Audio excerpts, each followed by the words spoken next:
Bonjour à tous, bienvenue dans ce webinaire co-organisé par le CNB et l'Observatoire international des prisons sur le nouveau recours contre les conditions indignes de détention qui a récemment fait l'objet d'une codification à l'article 803-8 du Code de procédure pénale. Alors, pourquoi cette formation au-delà de l'actualité juridique et puis judiciaire autour de ce nouveau recours? C'est une thématique qui s'inscrit dans le plan prison du CNB qui a été mis en place au début de cette mandature, qui part d'un constat que tous les praticiens partagent, c'est-à-dire qu'il y a une surpopulation carcérale endémique en France. On avait connu une petite baisse de la surpopulation en 2020 en raison d'un mouvement de libération assez important suite à la pandémie liée au Covid. Et puis, on était donc arrivé à un taux d'occupation qui était tombé en dessous des 100%. Et en octobre 2021, on était déjà remonté à 114%. Et ce mouvement continue malheureusement d'augmenter. Il y a d'ailleurs un article intéressant dont je vous recommande la lecture, qui a été publié hier dans Le Point, où le directeur de l'administration pénitentiaire, Laurent Ridel, a écrit au chef de cour du ressort de la cour d'appel de Reims pour leur indiquer que la logistique ne suivait pas et qu'il était dorénavant très compliqué de faire avec cette surpopulation qui ne cesse de croître. Alors, ce plan prison, il a plusieurs objectifs. D'abord, c'est de sensibiliser les différents acteurs à cette situation de surpopulation carcérale. Je parlais du directeur de l'administration pénitentiaire avec lequel nous, au CNB, nous avons des entretiens réguliers et assez fructueux, qui est assez sensible à cette situation également. Et puis, c'est une sensibilisation à l'égard des confrères, des avocats, qui doivent s'emparer à tout prix des mesures d'alternative à la détention et les plaider devant les juridictions. Mais pour qu'elles soient efficaces, il faut aussi qu'elles soient octroyées par les magistrats qui siègent. Et donc, nous aimerions, dans les prochains mois, pouvoir engager aussi un cycle de formation auprès de l'École nationale de la magistrature pour attirer l'attention des futurs magistrats sur cette situation. C'est également faciliter l'accès aux droits en détention. Et nous avons communiqué dans les précédents mois un certain nombre de documentations aux confrères. Si vous ne les avez pas, je vous invite à vous rendre sur le site du CNB, de manière à faciliter l'exercice des confrères qui se rendent en détention. Il s'agit par exemple d'un annuaire de tous les établissements pénitentiaires en France. Il s'agit aussi de notes rédigées par le DAP pour rappeler les critères de sécurité lorsque les avocats se rendent dans les établissements pénitentiaires. Vous savez qu'il y a eu certains débordements où les gardiens demandaient notamment aux consoeurs de retirer leurs sous-vêtements. Des rappels à l'ordre ont été effectués. Ces documentations sont en ligne sur le site du CNB. Je vous invite à vous en saisir. Et puis prochainement, nous devrions pouvoir travailler avec le DAP sur l'uniformisation des procédures pour la délivrance d'un permis de communiquer. Il y a une certaine diversité des pratiques en la matière qui rendent là aussi difficile l'exercice des confrères. Alors pour en revenir au sujet de la formation de ce jour, c'est le fruit d'un groupe de travail qui a commencé à se réunir en 2020 et qui est constitué du CNB, l'Observatoire international des prisons, l'A3D, l'Association des avocats pour la défense des droits des détenus, je vais y arriver, le SAF et le syndicat de la magistrature. Alors, cette collaboration a permis la rédaction d'un vade-mecum sur ce nouveau recours, d'un modèle de requête et d'un schéma qui récapitule l'intégralité de la procédure. Ces documents sont également en ligne sur le site du CNB. Je crois qu'ils ont été adressés à tous les confrères via une newsletter. On va rentrer évidemment un peu plus dans le détail dans le cadre de cette formation. Vous verrez que ce recours est une sorte d'usine à gaz, en tout cas un mécanisme extrêmement compliqué qui n'a pas pour vocation de faire sortir les détenus, mais c'est une première avancée. Nous allons voir comment nous allons pouvoir nous en emparer au mieux. Pour en discuter, nous avons le plaisir de recevoir Nicolas Ferrand, qui est responsable du pôle contentieux à l'Observatoire international des prisons, section française, Amélie Morino, membre de l'A3D que j'évoquais il y a un instant, et Anne-Sophie Valac, secrétaire nationale du syndicat de la magistrature et ancienne vice-présidente chargée des fonctions de juge de l'application des peines au tribunal judiciaire de Créteil. Je termine juste cette introduction pour vous dire que cette formation est la première d'un cycle de formation en partenariat avec l'OIP. Nous en aurons au moins 3 autres, dont les dates pour l'instant ne sont pas encore fixées. Nous vous tiendrons évidemment informés. Les thématiques retenues sont pour l'instant les référés administratifs, le contentieux indemnitaire, et puis une formation peut-être exclusive à la définition et la preuve des conditions indignes de détention que nous allons évoquer aujourd'hui, mais qui nécessite une formation entière pour rentrer dans le détail.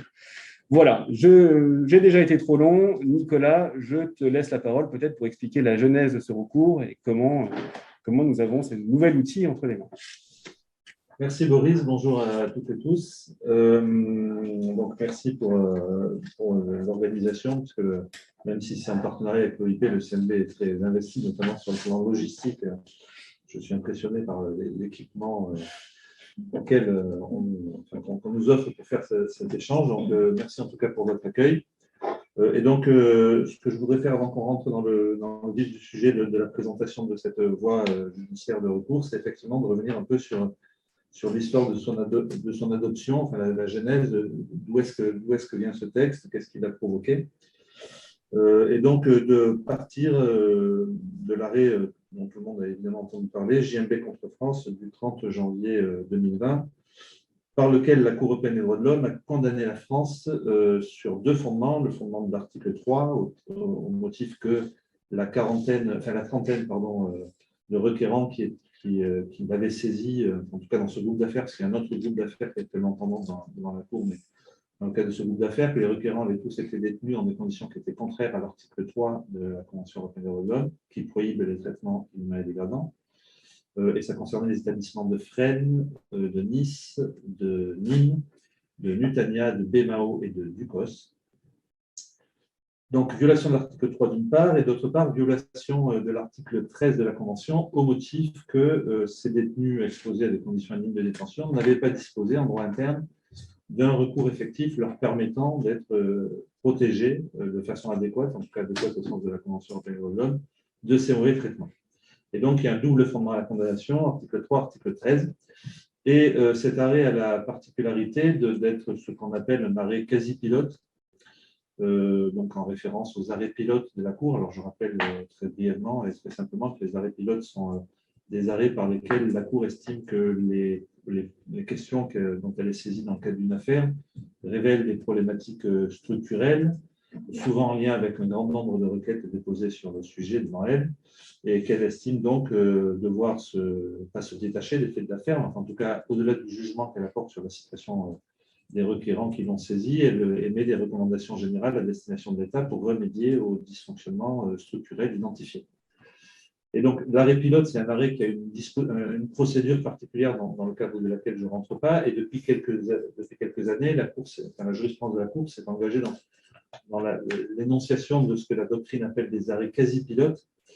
Quasi-pilotes, pourquoi? Parce qu'ils sont pilotes au sens où la Cour émet des recommandations générales, et quasi-pilotes parce qu'ils n'empruntent pas la procédure spécifique de l'arrêt pilote qui, lui, est organisé devant la Cour.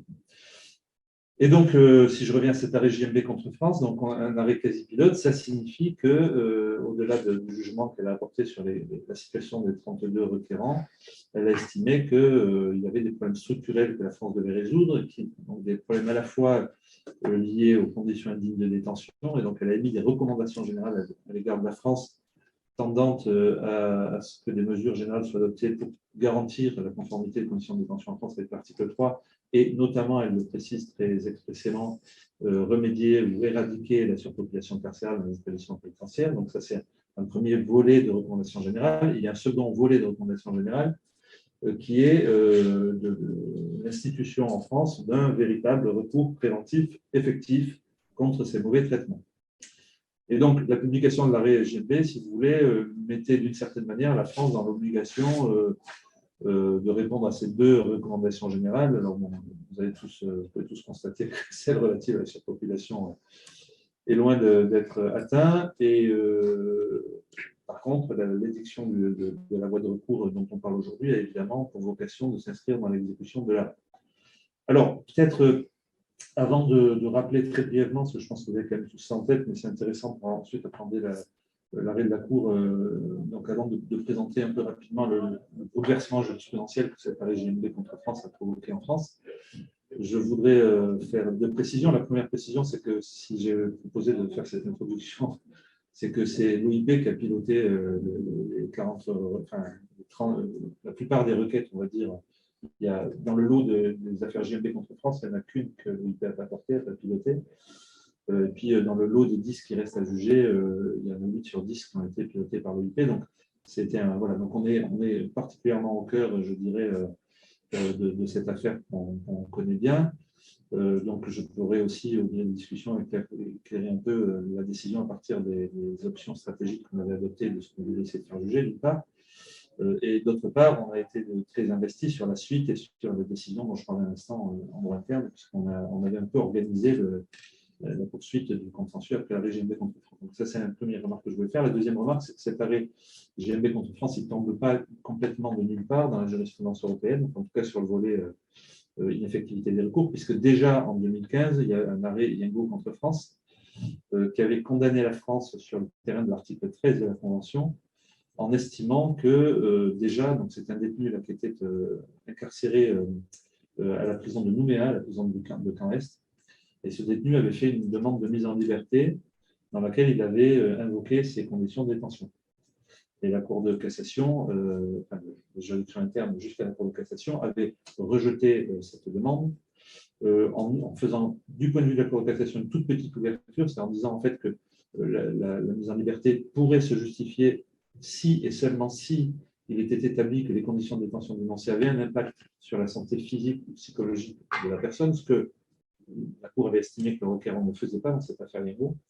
Et alors, elle était assez notable, cette affaire Yengo, parce que c'était la première fois que le CGLPL, Contrôleur général des privations de liberté, activait la possibilité qu'il a dans la loi de faire des recommandations en urgence. C'est-à-dire que quand il estime que les conditions de détention sont particulièrement inhumaines et dégradantes, il peut activer une procédure d'urgence qu'il active avec parcimonie, puisqu'il ne fait que dans certaines situations les plus graves. Et il se trouve que au moment où M. Yengo dépose sa demande, un mois plus tard, sortent des recommandations d'urgence du CGLPL, donc concomitantes, dans lesquelles il était dit que ces conditions de détention annuelles étaient absolument sordides, ce qu'elles sont toujours d'ailleurs actuellement. Et c'était la première fois que le CGLPL activait cette procédure. Donc, vous voyez qu'il y avait vraiment là, tout pour documenter l'indignité des conditions de détention. Et en dépit de ça, la Cour de casse avait considéré que la demande de mise en liberté ne se justifiait pas parce que M. Yengo n'établirait pas que ces conditions avaient un impact sur lui. Bon. Donc, la Cour européenne a été saisie de cette affaire et elle a jugé qu'il y avait une violation de l'article 13 au motif que la demande de mise en liberté n'avait pas constitué un véritable recours effectif. Donc, quand l'arrêt JMB contre France arrive, la Cour, dans sa jurisprudence, elle a déjà jeté un regard sur le côté judiciaire. Et donc, la spécificité de l'arrêt JMB, et c'est ce que nous avions anticipé dans le cadre de référé de liberté qu'on avait déposé par ailleurs avec l'OIP, c'était qu'il fallait maintenant qu'elle se prononce sur le volet des contentieux administratifs, étant précisé que dans l'arrêt Yengo, elle avait dit qu'il y avait des référés. Yengo, c'est 2015, je vous rappelle que les premières ordonnances Beaumet, c'est 2012, et que dans l'esprit de la Cour, il y a peut-être une voie de recours effective. Donc, elle avait dit dans son arrêt, c'est peut-être effectif, attendons de voir. Donc là, JMB contre France avait vocation à juger ça, et donc, il n'y a pas de suspense. La Cour européenne a estimé que le recours devant le juge administratif, et notamment le référé de liberté, n'était pas suffisamment protecteur et qu'il ne répondait pas aux exigences de recours effectif. Donc ça, c'est, si vous voulez, l'arrêt JMB contre France. Et alors, quand cet arrêt, si vous voulez, est rendu, d'une certaine manière, il remet tous les compteurs à zéro, c'est-à-dire que Yengo nous dit que la voie judiciaire n'est pas effective, JMB contre France, la voie administrative, et donc tout le monde se retrouve à zéro, et qui sait qui va assurer ce recours. Et donc, quand l'arrêt est rendu, avec l'OIP, on met en place, notre stratégie, c'est de ressaisir tous les juges, c'est à la fois le juge judiciaire, à la fois le juge administratif et le juge constitutionnel. Et on essaye, nous, de saisir le juge administratif en premier, d'une part parce qu'il avait pris un peu une fessée avec la JMB contre France, on se disait que c'était peut-être le fer était chaud et c'était peut-être le moment d'essayer d'obtenir du juge des référés des protections plus importantes. D'une part, et par ailleurs, parce qu'on craignait beaucoup que si un recours naissait devant le juge judiciaire, le juge administratif en tire prétexte pour dire j'ai rien à faire, ça y est, c'est le juge qui s'en occupe, etc. Et donc, la première requête qu'on a déposée, c'est une requête quelques jours après l'arrêt JMB contre France. On fait un référé de nouveau contre Nouméa, mais un référé de liberté, qui est jugé par le tribunal administratif. On fait appel pour que le Conseil d'État tranche les questions. Et en fait, Covid, etc., on avait une audience qui était prévue le 3 ou 4 avril. Covid s'est reporté. Ça ne sera jugé finalement qu'en octobre et novembre, c'est-à-dire après l'arrêt de la Cour de cassation de juillet. C'est la première fois que le Conseil d'État met 8 mois ou 6 mois pour audiencer un appel de référé des appels, quel que soit la crise sanitaire, donc je pense qu'il a attendu, il savait, il voyait tout ce qui se bougeait.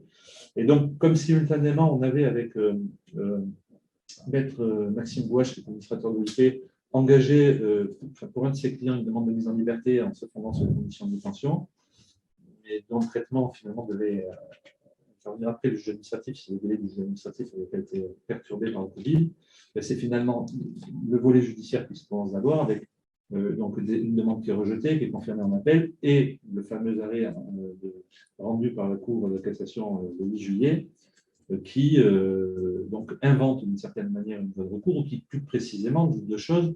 Premièrement, le juge judiciaire doit offrir aux détenus une voie de recours effective contre les conditions indignes de détention, la Cour européenne nous l'impose, et d'autre part, une demande de mise en liberté peut être un moyen pour le détenu de solliciter une protection, et donc il ouvre la voie à la possibilité de fonder une demande de mise en liberté sur le seul fondement des conditions de détention, ce qui, je vous dis, était un revirement de jurisprudence complet.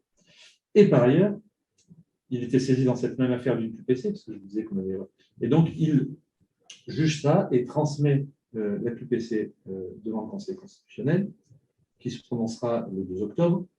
Cette affaire ne concernant que les prévenus, nous avions, nous, activé notre contentieux dans le détail duquel je ne rentre pas, mais pour pouvoir saisir le Conseil constitutionnel également d'une QPC sur la situation des condamnés. Et donc, ces deux QPC vont converger vers le Conseil constitutionnel à des dates différentes, et ça donnera lieu à deux décisions. Une décision du 2 octobre 2020 concernant les prévenus, et du 16 avril 2021 concernant les condamnés. Deux décisions, c'est la plus importante, la première évidemment qui est le plus d'écho, deux décisions constatant l'inconstitutionnalité de la loi au terme d'un raisonnement similaire à celui de la Cour européenne des droits de l'homme, et faisant injonction aux législateurs de modifier la loi. Donc, on arrive avec ce dispositif, en 2 octobre, en Conseil constitutionnel de législateur, avant le 1er mars, vous devez proposer une loi. Vous connaissez tous cette date du 8 avril, donc le gouvernement a eu un peu de retard. Enfin, le gouvernement, le législateur, en fait, ça se souvient quand même au départ d'un manque de diligence du gouvernement. Je ne rentrerai pas dans le détail, mais je pourrais raconter l'histoire de ce projet de loi qui est assez récente. Donc, en tout cas, il y a cette décision. Dans l'attente de l'intervention du législateur, la Cour de casse, elle continue à maintenir son recours. Et donc, il y aura quelques recours qui auront été déposés. Et notamment, il y a eu une décision de mise en liberté quelques jours après l'arrêt de la Cour de casse du 8 juillet, qui a été rendue par la Chambre de l'instruction, dans mon souvenir, de Nouméa, qui a libéré un bonhomme. C'est une des seules décisions de libération de la vie qui existe, et qu'il a fait au terme d'un déplacement sur les lieux. Le magistrat s'était déplacé sur les lieux pour aller voir ce qui se passe, ce qui est suffisamment rare aussi pour le souligner. Bon, voilà. Et puis, donc, la voie de recours, enfin, il y a un projet déposé, débattu, et il aboutit à la loi du 8 avril, dont on va dire, enfin, qu'on va maintenant un peu étudier avec vous et puis commenter. Alors, Nicolas, je me permets d'interrompre juste 2 petits instants. D'abord, pour préciser que si vous avez des questions, vous pouvez bien évidemment les rentrer dans le chat pour que je puisse les voir et les poser à nos intervenants. Et la deuxième chose, c'est qu'avec le masque, c'est assez compliqué pour les auditeurs de nous entendre. Donc, est-ce qu'on peut chacun essayer de faire un effort pour bien parler assez fort pour que tout le monde puisse nous comprendre? Ok, donc, je reprends, mais j'ai quasiment fini. C'était qu'une introduction, après je répondrai à toutes les questions s'il y a besoin. Donc la loi du 8 avril a été votée, et ensuite un décret d'application donc, est paru le 15 septembre 2021, et une circulaire d'application du texte législatif le 30 septembre 2021. Donc c'est assez récent. La seule chose dont, enfin, pour terminer sur le contexte et sur à titre introductif, c'est pour souligner, en tout cas de ce qu'on en sait, le faible nombre de recours qui ont été engagés jusqu'à présent sur le terrain judiciaire, que ce soit dans le cadre de la voie de recours inventée de façon prétorienne par la Cour de casse, enfin inventée en tout cas, l'ouverture des demandes de mise en liberté ouverte aux contestations des conditions de détention, donc ouverte prétoriennement par la Cour de casse, mais aussi dans le cadre du nouveau texte de loi, puisque, bon, on pourra en parler tout à l'heure, mais je dois avoir 3 ou 4 exemples de décisions de jurisprudence, voilà, ce qui me paraît relativement peu par rapport à l'état des prisons, mais peut-être que les difficultés du recours expliquent aussi ce, ce faible nombre de décisions. Voilà, donc c'est ce que je voulais dire pour finir, ce qui devait être et rester une introduction. Merci Nicolas. Alors, on va peut-être rentrer dans le vif du sujet maintenant, évoquer le détail du dispositif de l'article 803-8. Amélie, tu as la parole. Alors, c'est un peu rude parce que moi, j'ai la tâche aride et ardue de présenter les nouvelles dispositions de 803-8. Je veux quand même rajouter à ce que vient d'exposer Nicolas que cette stratégie contentieuse de l'OIP, elle ne date pas effectivement de l'arrêt JBM et qu'en fait, JBM, c'est quasiment l'aboutissement de 20 ans de JMB, c'est quasiment l'aboutissement de 20 ans de contentieux. Qui avait trouvé une forme d'apogée en 2012 avec l'arrêt des baumettes et la multiplication de tous les contentieux par l'OIP et par les confrères qui accompagnent l'OIP, tant devant le juge administratif que le juge judiciaire. Ça avait eu un mérite, c'était de démontrer qu'il existait un recours contre les conditions indignes de détention, mais que ce n'était pas un recours à même de faire cesser l'indignité de ces conditions de détention. On peut voir indemniser l'indignité des conditions de détention auxquelles on est soumis. C'est vrai que c'est compliqué avec le masque. Mais on ne pouvait pas trouver une solution, en tout cas saisir un juge, qui soit judiciaire ou administratif, et qui permette de faire cesser, à bref échéance, les conditions indignes de détention. C'est tout l'objet de ce recours, dont je dis quand même que quand tu dis que le gouvernement avait 15 jours de retard ou un mois de retard quand il adopte le texte, en réalité, il a quand même 18 mois de retard, puisque en réalité, quand l'arrêt de la CEDH est rendu, on comprend tous qu'il va falloir adopter un nouveau recours. La CEDH le dit. Plutôt que de le faire, on a un gouvernement et un parlement qui choisissent de faire comme si tout ceci n'existait pas. On a une cour de cassation qui prend sa responsabilité, qui finalement, quand même, après avoir passé 10 ans à nous expliquer que l'article préliminaire du Code de procédure pénale, qui prévoit pourtant qu'aucune mesure de contrainte ne peut porter atteinte à la dignité des personnes, pendant 10 ans, on nous a expliqué que ça ne pouvait pas être un motif ou un fondement susceptible de permettre de mettre fin à des conditions indignes. Là, tout d'un coup, face à la jurisprudence européenne, la Cour de casse a trouvé que c'était un fondement suffisant et satisfaisant. Donc, elle prend sa responsabilité, elle fait même un peu plus puisqu'elle invente ce truc dont on ne sait pas très bien à quoi il correspond sur le moment. Et là, on a quand même un gouvernement et un parlement qui continuent de faire comme si tout ceci n'existait pas. Puisqu'il y a une QPC, autant attendre la QPC, dont personne ne doute une seule seconde du résultat.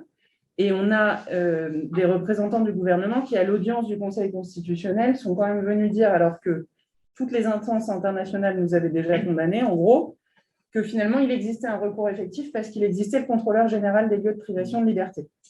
Et que ce CGLPL, puisque vous pouvez le saisir pour dire qu'il y a des cafards et des rats dans votre cellule, finalement, c'était bien suffisant pour alerter l'établissement pénitentiaire, alerter l'administration pénitentiaire et qu'on en tire les conséquences.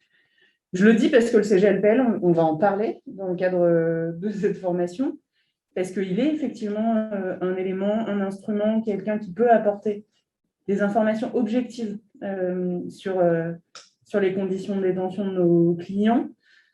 Pour autant, ce qui est certain, c'est que c'est d'abord pas un recours, et ensuite que ça n'a rien d'effectif. Et donc, évidemment que le Conseil constitutionnel a sanctionné.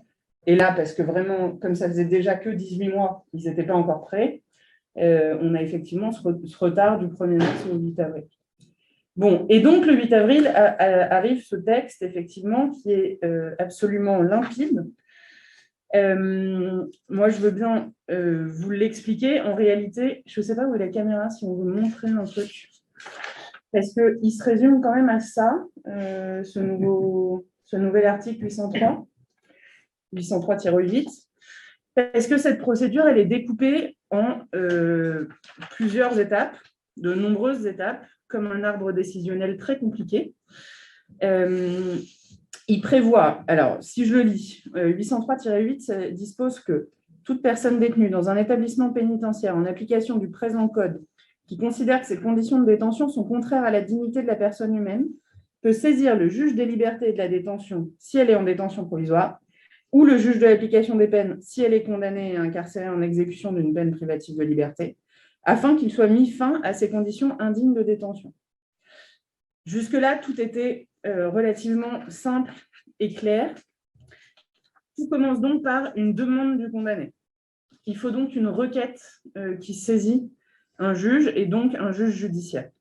Cette requête, il y a une exigence particulière, c'est que le condamné doit démontrer, en tout cas produire devant le juge, des allégations qui soient à la fois circonstanciées, personnelles et actuelles, qui soient de nature à constituer un commencement de preuve que ces conditions de détention sont des conditions indignes et donc contraires à la dignité humaine selon les critères de la jurisprudence qui sont de toute façon amenés à évoluer, mais dont on a quelques bribes. Ce commencement de preuve, c'est la première étape de toute cette procédure. C'est-à-dire que si vous ne justifiez pas d'allégations circonstanciées, personnelles et actuelles, de toute façon, le juge considérera que vous ne présentez pas un commencement de preuve et donc que votre requête va être jugée irrecevable. Alors, donc, je reprends mon schéma. La requête, elle peut être déposée soit par le condamné auprès du greffe de l'établissement pénitentiaire, soit elle peut l'être par l'avocat auprès du juge compétent. Il a été adressé l'ensemble des documents qui ont été établis là, par le groupe de travail dont parlait Boris et qui précisément ont vocation, en tout cas dans les documents qu'on a établis, ont vocation à éviter toute forme de choses trappes en vous indiquant précisément devant quel greffe et à qui on doit adresser la requête en fonction de la situation du condamné, puisqu'on a des situations qui sont quand même des situations qui sont très différentes selon qu'on est prévenu dans le cadre d'une correctionnelle, prévenu devant le juge d'instruction, condamné définitivement ou pas. Donc la première étape, c'est ce dépôt de la requête. Comment est-ce qu'on présente des allégations circonstanciées, personnelles et actuelles?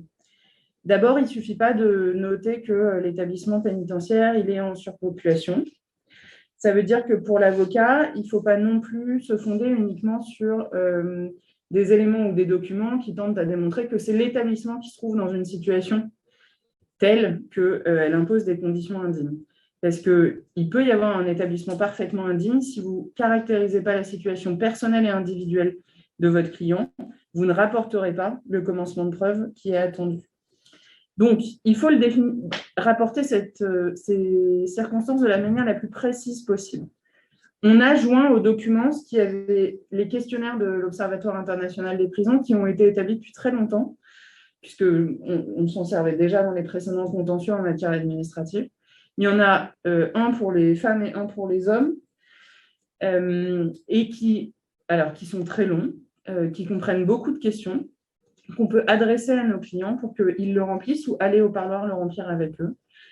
En fait, ces questions, elles ont vocation à poser des mots sur des situations extrêmement précises, que ce soit la question de savoir si on voit la lumière du jour, de la taille de la cellule et donc de l'espace vital dont on dispose, à quelles sont les activités ou les services auxquels on a accès ou au contraire auxquels on n'a absolument pas accès au sein de l'établissement pénitentiaire. Parce que c'est l'ensemble de ces éléments qui, mis bout à bout, vont constituer des allégations à même de représenter un commencement de preuve. Il y a quand même des éléments qui sont depuis longtemps admis comme étant quasiment des présomptions d'indignité des conditions de détention. Et c'est le cas, par exemple, de l'espace vital individuel au sein d'une cellule. C'est la Cour européenne des droits de l'homme qui a posé ce critère comme étant un critère quasiment de présomption. Cet espace vital individuel, si on arrive à le calculer comme étant inférieur à 3 mètres carrés au sein de la cellule, on considère qu'il va y avoir une forte présomption d'indignité des conditions de détention. Ces 3 mètres carrés, on a quand même toujours un peu des doutes sur qu'est-ce que ça représente. En tout cas, qu'est-ce qu'on doit retirer à la cellule pour pouvoir en justifier. C'est assez simple d'acter qu'une cellule de 12 mètres carrés, s'il y a 3 personnes dedans, ça va bien se passer. Quand on a une cellule de 9 mètres carrés avec 3 personnes dedans, vous êtes forcément en dessous de vos 3 mètres carrés individuels. Mais si c'est un peu plus, ou si dans 9 mètres carrés, vous êtes 2, comment est-ce qu'on calcule ces 3 mètres carrés?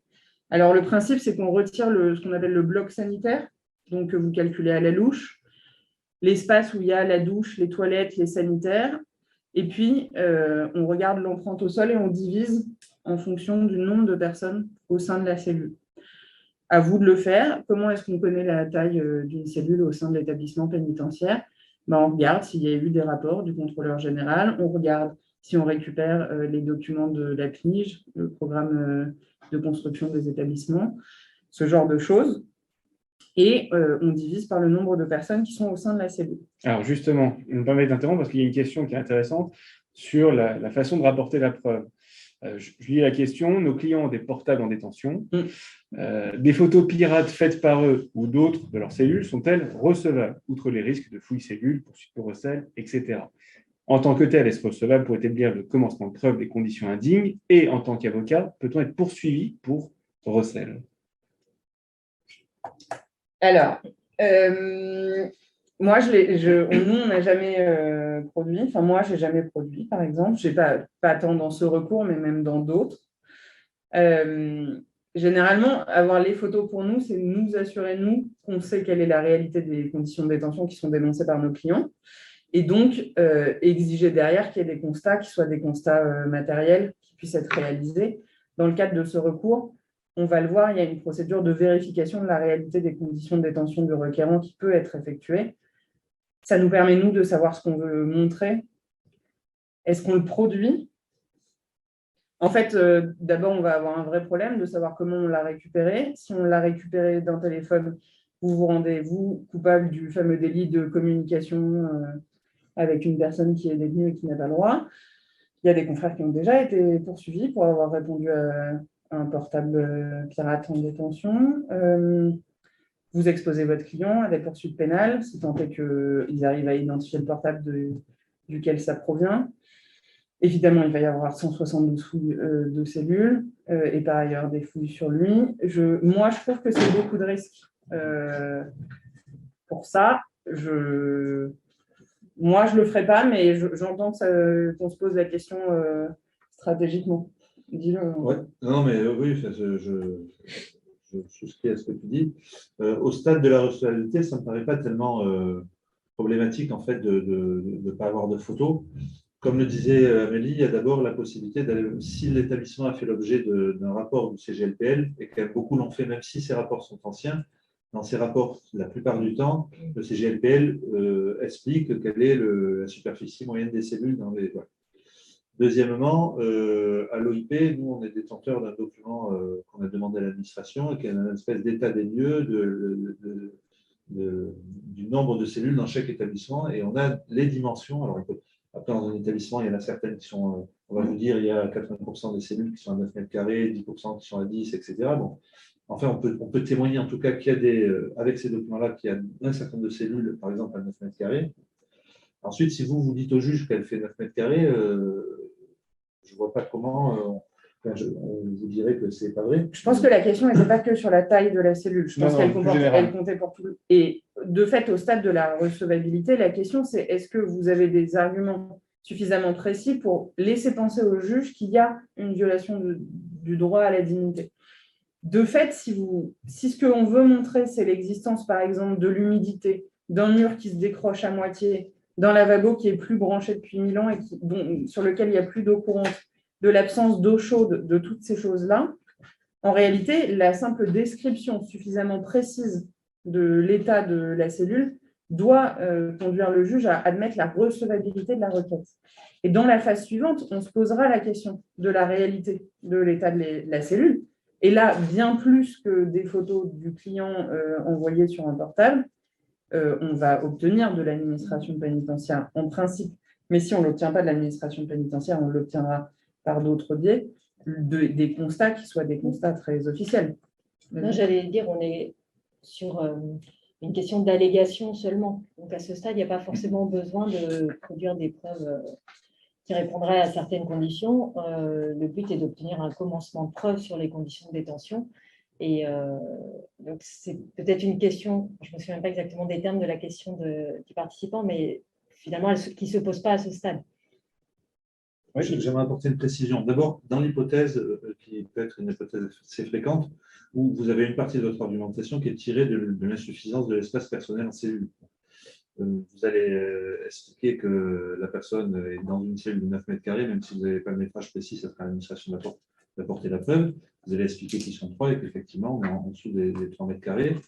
Je vois mal comment on peut considérer, sauf à établir que la cellule est plus grande, qu'on puisse considérer que vous ne justifiez pas un commencement de. Voilà. Par ailleurs, pour ce qui est de justifier les autres questions, je crois que ce qui est important, comme le disait Amélie, c'est de faire une description la plus précise possible, et puis éventuellement de pouvoir faire le lien entre la description que vous allez faire et des choses qui ont été constatées sur un plan général. Quand Amélie disait qu'il ne faut pas se fonder uniquement sur les rapports du CGLPL sans expliquer précisément quelle est la situation de votre client, évidemment qu'à contrario, vous pouvez, en expliquant la situation de votre client, invoquer devant le juge que cette description est d'autant plus crédible qu'elle répond à des constats qui ont été opérés par le CGLPL. Et je voudrais attirer votre attention sur 2 décisions de la Cour de cassation. Une première décision qui date du mois de décembre 2020, dans laquelle la Cour de cassation reprend très précisément la jurisprudence européenne sur la question de la présomption forte de mauvais traitement en cas d'espace personnel inférieur à 3 mètres carrés. Donc, c'est un arrêt du 15 décembre 2020 de la Cour de cassation, la chambre criminelle, qui reprend vraiment toute la logique de la jurisprudence de la Cour européenne des droits de l'homme, qui est de considérer qu'en dessous de 3 mètres carrés, il y a une présomption très forte de violation de l'article 3. Et la deuxième décision de la chambre criminelle sur laquelle je voulais attirer votre attention, c'est une décision du 20 octobre 2021, dans laquelle la Cour de cassation a considéré que, je vous lis l'extrait de la décision, saisie de la description précise et actuelle faite par le requérant de ses conditions de détention, rendu crédible, c'est les termes de la Cour, rendu crédible par le rapport du CGLPL, la Chambre de l'instruction ne pouvait faire peser sur M. X le fardeau de la charge de la preuve. C'est-à-dire qu'elle considère, en tout cas au stade de la recevabilité, qu'on ne pouvait pas juger sa requête irrecevable au motif qu'il n'apportait pas suffisamment la preuve de sa situation personnelle, alors que, d'une part, il en faisait une description précise et crédible, et d'autant plus crédible qu'elle était en écho ou en concordance avec des constats qui ont pu être faits par le CGLPL de façon générale. Mais le constat du CGLPL, mais comme par exemple des décisions de confrères, il existe des réseaux sur lesquels on se partage des décisions, en particulier des décisions administratives. Lorsque vous arrivez à produire un certain nombre d'éléments qui attestent du fait que cet établissement est dans un état de délabrement, de surpopulation, les chiffres de la surpopulation carcérale sont un élément public publié par le ministère sur lesquels on peut s'appuyer. Tout ça sont des éléments objectifs qui doivent venir corroborer les allégations qui sont celles de votre client, mais les allégations de votre client, elles doivent ne le concerner que lui. Mais à ce stade, ce sont des allégations, il n'a pas besoin de rapporter la preuve, parce que précisément, la charge de la preuve, elle pèse pas sur lui, à ce moment-là de la procédure. On disait donc qu'en dessous de 3 mètres carrés, vous étiez quand même globalement assuré de passer le filtre de la recevabilité. Il n'en est pas exactement de même si vous êtes en dessus de ce seuil. Si on est sur un seuil qui est compris entre 3 et 4 mètres carrés par personne détenue au sein de la cellule, on va considérer que c'est un facteur qui est un facteur important, une sorte de présomption, mais une présomption qui est amoindrie par rapport à la situation du détenu dans moins de 3 mètres carrés, enfin, qui dispose de moins de 3 mètres carrés d'espace individuel. Et dans ce cas-là, il faut venir rapporter, non pas la preuve à ce stade, mais en tout cas rapporter des éléments qui tendent à faire connaître au juge la situation de la personne détenue au regard d'autres dimensions de son incarcération. C'est le cas de son accès à un certain nombre de droits ou de services, du respect ou non d'un certain nombre de normes. Je pense par exemple à des normes d'hygiène, des normes sanitaires.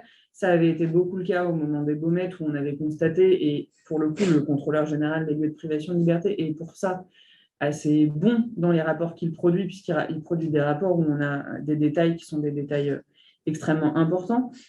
Par exemple, sur la fréquence du changement de drap de la literie, la fréquence de passage de la lessive, la fréquence de possibilité pour les personnes détenues de récupérer des sacs de linge propre auprès de leur famille, éventuellement la saleté des locaux, la présence de nuisibles, mais aussi des choses plus générales comme la capacité d'avoir accès à des soins, la possibilité d'avoir accès à un certain nombre d'activités. le nombre d'heures passées en promenade, par exemple, ou à contrario, le nombre d'heures passées lorsqu'on est dans des établissements en régime, ce qu'on appelle porte fermée, par exemple les maisons d'arrêt, combien d'heures cumulées la personne détenue passe dans sa cellule. Est-ce qu'on a accès à la lumière du jour? Est-ce qu'en réalité, au-delà des barreaux, il y a des caillebotis, donc ces espèces de grillages qui en plus vous empêchent de lire une ligne d'un livre passé 14 ou 17 heures? Est-ce que vous pouvez circuler librement au sein de la détention? Est-ce que parfois la dureté de vos conditions de détention et précisément, ou en tout cas l'administration tente de la compenser par un plus grand accès à des activités, plus de liberté au sein de l'établissement, plus de facilité au regard de l'accès au sport ou à des services comme les parloirs, en augmentant le nombre de parloirs, etc. Ou est-ce qu'au contraire, vous avez un service d'insertion et de probation avec 2 SPIP pour 800 personnes, donc pas de possibilité de préparer son insertion? Est-ce que vous avez en réalité un service de parloir absolument défaillant qui fait que vous ne pouvez pas prendre un rendez-vous, plus d'un rendez-vous tous les 15 jours, ce genre d'éléments? Donc ça, c'est pour contrer, ou en tout cas accompagner la présomption qui existe pour l'espace vital compris entre 3 et 4 mètres carrés globalement. A contrario, la Cour européenne des droits de l'homme, mais du coup reprise par la Cour de cassation, considère que lorsque vous avez un espace vital qui est supérieur à 4 mètres carrés par personne détenue, ce critère spatial ne permet plus en lui-même de caractériser des conditions indignes de détention. Et donc, il va falloir pour le coup aller chercher ailleurs, et systématiquement ailleurs, ce qui pourrait caractériser l'atteinte à la dignité de la personne qui est incarcérée. Est-ce que vous avez des précisions à apporter sur tout ça?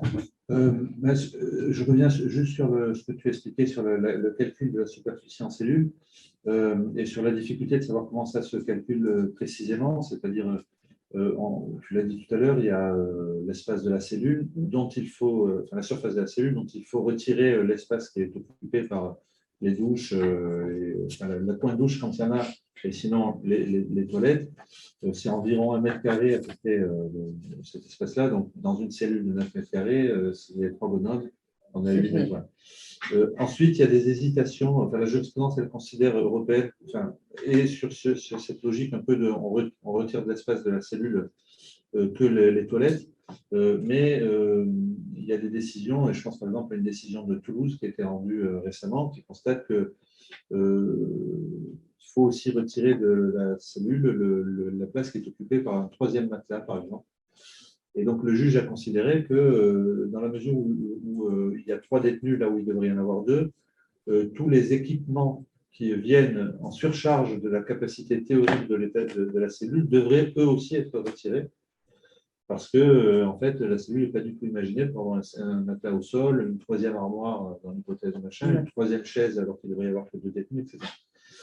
Et je pense qu'il y a quand même un enjeu bon, la facilité pour les juges, ça va être de trancher ça de façon un peu binaire, est-ce qu'on est en dessous ou au-dessus de 3 mètres carrés. Mais je pense qu'il ne faut pas, en tout cas quand on est au-dessus, lâcher cette question de l'espace et notamment de batailler pour qu'il soit pris en compte la réalité des conditions de vie. Alors par exemple, alors là je parle de réactions qu'on a eues devant le juge administratif, mais on pourrait imaginer que peut-être le juge judiciaire a le même genre de réaction, mais par exemple, les juges auxquels on a pu s'adresser, ils ont l'impression que quand quelqu'un dort sur un matelas, en fait, c'est un peu comme un camping, quoi, hein. Et puis qu'en fait, ça ne pose pas de problème, sauf qu'un matelas au sol, ça veut dire soit qu'il est toute la journée et qu'on ne peut plus du tout se déplacer dans la cellule, soit que le matelas il est relevé dans la journée, et ça veut dire qu'il y a un gars dans la cellule qui n'a plus d'endroit pour se poser, hein, parce qu'en fait, dans les cellules, les gens, quand vous êtes enfermés 22 heures sur 24, ils passent la plupart du temps sur leur lit, c'est leur espace. Si votre espace, c'est un matelas qui est au sol et qu'il faut le lever pour que les gens puissent circuler, en fait, vous asseyez où? Il n'y a que 2 chaises pour 3 personnes dans la cellule, etc. etc. Bon.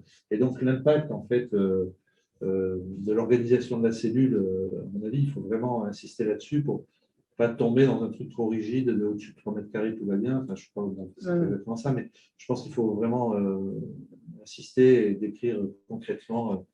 Et effectivement, quand Amélie a utilisé l'expression qui était mettre des mots sur, je pense qu'un des apports des questionnaires, c'est aussi ça, c'est qu'en fait, si vous répondez, si les détenus, notamment si vous les remplissez avec eux au parloir, si vous remplissez les questionnaires sous la dictée de vos clients, vous aurez en plus, il y a des espaces où en quelques phrases, les gens peuvent expliquer comment ils vivent, et de temps en temps, c'est extrêmement fort en fait de dire de lire la manière dont ils décrivent leurs conditions de vie et la manière dont ils les ressentent. Donc voilà, il faut essayer de sortir d'une vision mathématique et un peu juste de surface dans laquelle va nous embarquer comme la jurisprudence, qu'on le veuille ou non. Oui. Donc là, si on n'a pas réussi à rapporter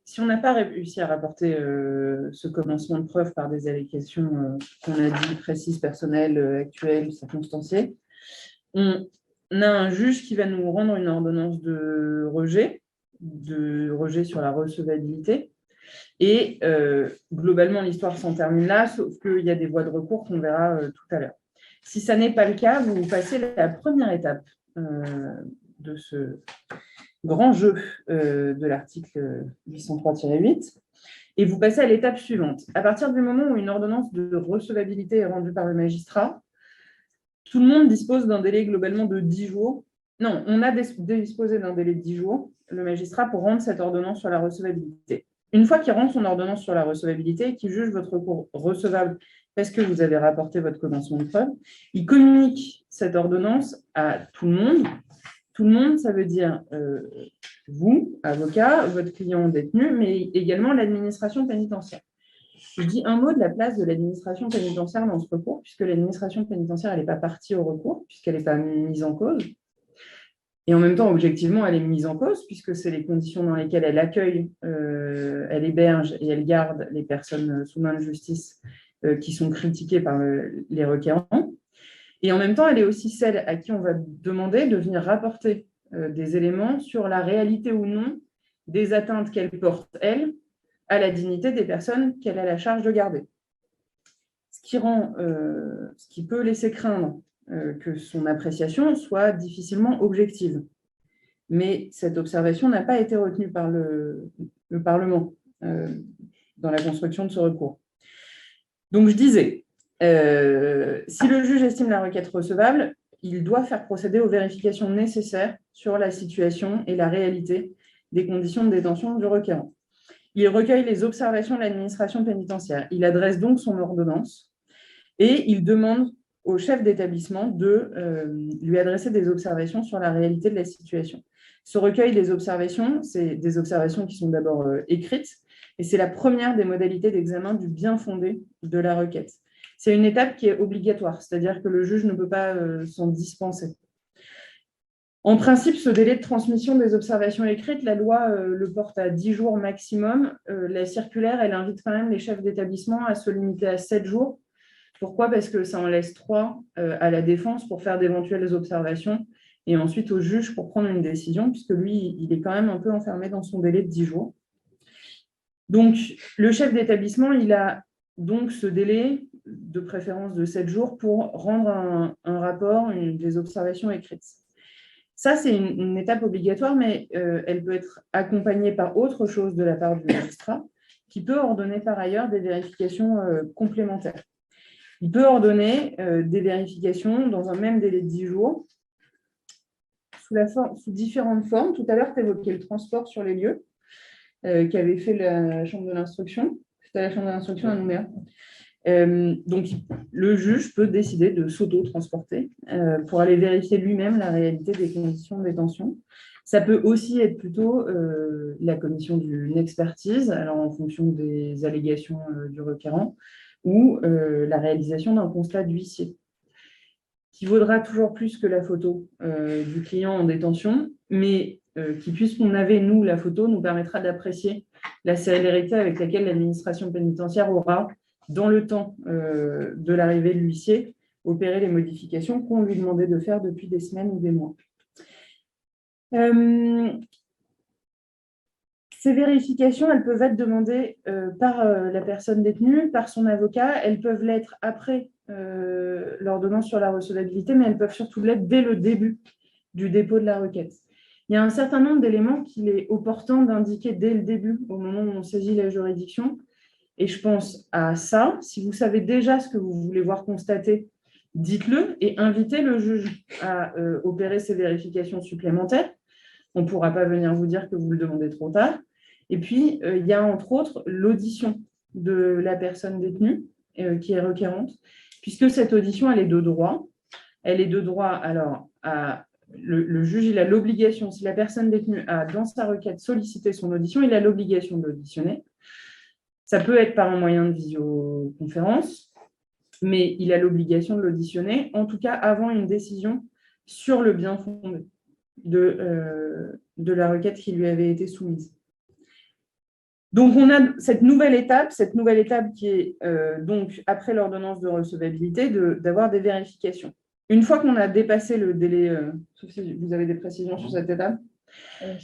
Vas-y. Oui, sur les vérifications qui peuvent être opérées par le juge, je rejoins ce que tu as dit, Amélie, qu'effectivement, c'est tout à fait bienvenu que l'avocat précise ce qu'il entendrait voir faire le juge pour s'assurer que les allégations, enfin pour vérifier les allégations du requérant. Et dans la liste qui est visée par l'article, elles sont quand même plus, enfin tout ce qui est visé est quand même plus ou moins efficace, si je puis dire. Mais ce qui est, donc je voulais vous dire qu'en pratique, ce qui serait quand même beaucoup plus efficace, c'est la demande de déplacement sur les lieux de détention. Alors, ça peut demander un transport effectif, mais il y a quand même un certain nombre de cas dans lesquels des audiences se tiennent dans les lieux de détention et à l'occasion desquelles il est possible le juge a la possibilité quand même matérielle assez facile de se déplacer dans une cellule, même s'il ne le fait pas forcément. Par ailleurs, il y a certains magistrats pour qui c'est une obligation de se déplacer dans les lieux de détention. Donc, c'est aussi quelque chose qui peut être invoqué à ce moment-là. En ce qui concerne l'expertise et le constat d'huissier de justice, bon, je dois admettre que ça paraît quand même peu… on va voir ce que donne ce recours, mais je pense qu'il y aura peu de cas dans lesquels il y aura recours à une expertise, parce qu'en réalité, on n'en est pas à ce niveau de finesse de l'appréciation de l'état de la cellule, parce que l'indignité, elle résulte quand même d'un certain nombre d'éléments qui ont été évoqués, pour lesquels il n'y a pas forcément besoin d'un expert pour dire les choses très clairement, pour dire qu'on est dans le registre de l'indignité, outre le fait que c'est souvent très onéreux et très long, les expertises qui sont ordonnées. Il n'y a pas d'expert. Et qu'il n'y a pas d'experts. Enfin, a priori, les listes ne comprennent pas encore d'experts judiciaires qualifiés en cette matière. Désigner un huissier de justice de la même façon, c'est quelque chose qui est quand même auquel on a peu recours. En revanche, effectivement, l'audition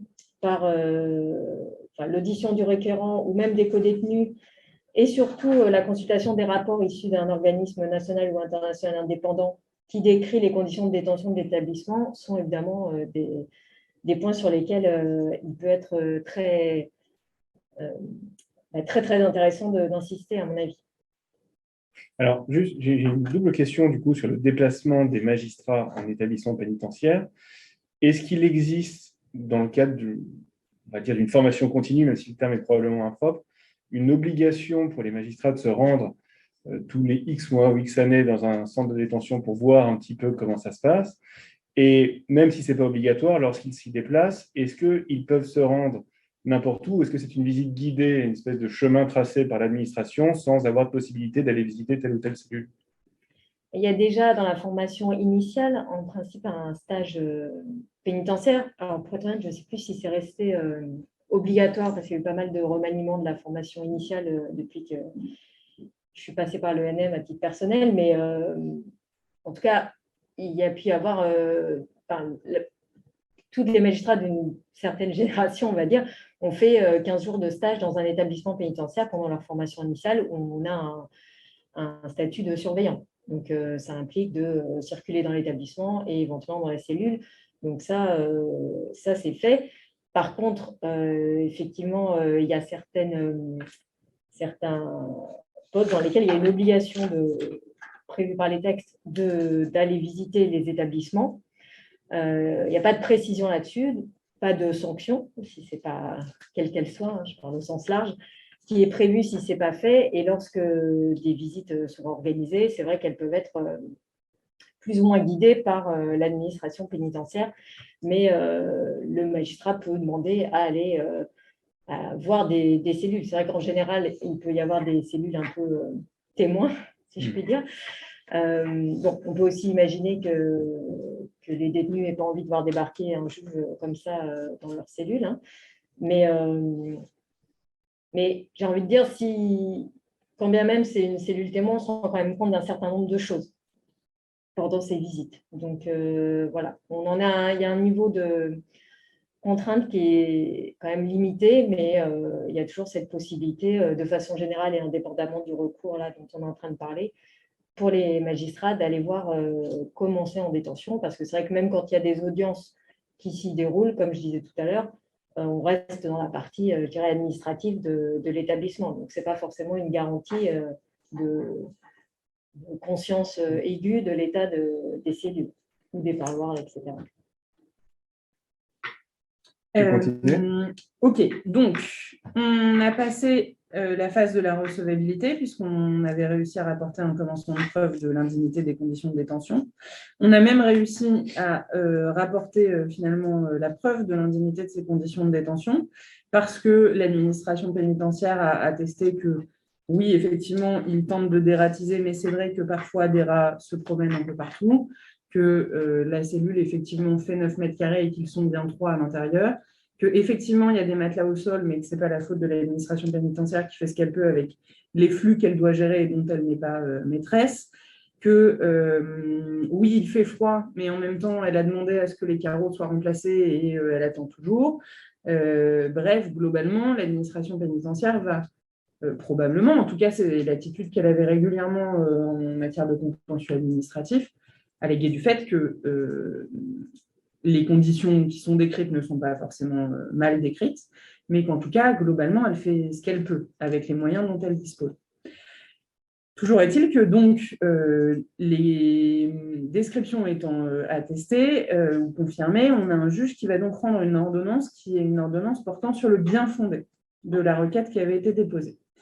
Donc, de la même façon que tout à l'heure, si jamais il rend une ordonnance disant que la requête était infondée, vous allez disposer de voies de recours qu'on verra tout à l'heure, mais on va rester sur l'hypothèse où pour l'instant on a réussi à démontrer. Donc, vous avez déposé votre requête. Dans les 10 jours, vous avez eu une ordonnance portant sur la recevabilité. Le juge a donné 10 jours à tout le monde pour faire ses observations. L'administration pénitentiaire a respecté le délai de 7 jours prévu par la circulaire pour laisser 3 jours à la défense pour faire d'éventuelles contre-observations ou rapporter d'autres éléments. Et le juge prend alors une décision qui est une décision portant sur le bien fondé et juge du bien fondé de la requête. Et dans ce cas, le juge y fixe, outre le bien fondé, il fixe un délai qui va être compris entre 10 jours et 1 mois, un délai que le juge impose à l'administration pénitentiaire pour trouver une solution pour mettre fin à l'indignité des conditions de détention qui a été constatée. Contesté aussi, vous me direz. Donc, le juge, il peut constater l'indignité des conditions de détention, il peut ordonner à l'administration pénitentiaire de trouver une solution pour y mettre un terme, mais il ne peut pas enjoindre à l'administration pénitentiaire d'adopter telle ou telle méthode pour mettre fin à l'indignité des conditions de détention. Globalement, l'administration, elle va disposer d'un panel de solutions qui sont quand même relativement limitées et puis surtout propres à chaque mesures qui ont été dénoncées. Lorsque on parle, par exemple, de surpopulation, en réalité, la solution que va trouver l'administration pénitentiaire, c'est la réaffectation d'une des personnes présentes au sein de la cellule dans une autre cellule, quitte à surpeupler l'autre cellule d'à côté, mais au moins, vous, votre client, de sa situation personnelle, elle sera OK. Si, en réalité, votre client, il est placé dans une cellule. Je prends cet exemple parce que c'est un exemple jurisprudentiel antérieur à l'existence de ce recours, mais votre client, il a été placé dans une cellule. Alors, il est tout seul, hein, c'est super, mais en fait, la cellule, avant, elle était occupée par une personne détenue qui a mis le feu. Personne n'a jamais nettoyé la cellule, donc votre client, il vit au milieu de la suie avec une odeur qui est absolument irrespirable et dans laquelle il suffoque. Vous arrivez à rapporter la preuve de tout ça. L'administration pénitentiaire a bien du mal à dire que ce n'est pas vrai. Tout le monde constate qu'effectivement, il se trouve dans ces conditions. Le juge qui est saisi de la requête, il ordonne à l'administration pénitentiaire de mettre fin à ces conditions qui sont jugées indignes. Que va faire l'administration pénitentiaire ? Soit elle va prendre les mesures de nettoyage, de rénovation, de peinture, à même de rendre la cellule vivable. soit elle va réaffecter votre client à une autre cellule, qui soit une cellule qui ne sente pas la fumée et le charbon. Avec cette difficulté qu'on a longuement soulevée dans le cadre des travaux parlementaires, qui est que ce recours, il ne donne aucune garantie que les conditions de détention indignes dans lesquelles était placé votre client, en réalité, lui, il va en être extrait, mais rien ne garantit qu'un autre n'y soit pas placé à sa place. Puisque l'important pour le juge judiciaire, c'est la situation individuelle de la personne détenue. Donc, ça veut dire la situation de votre client.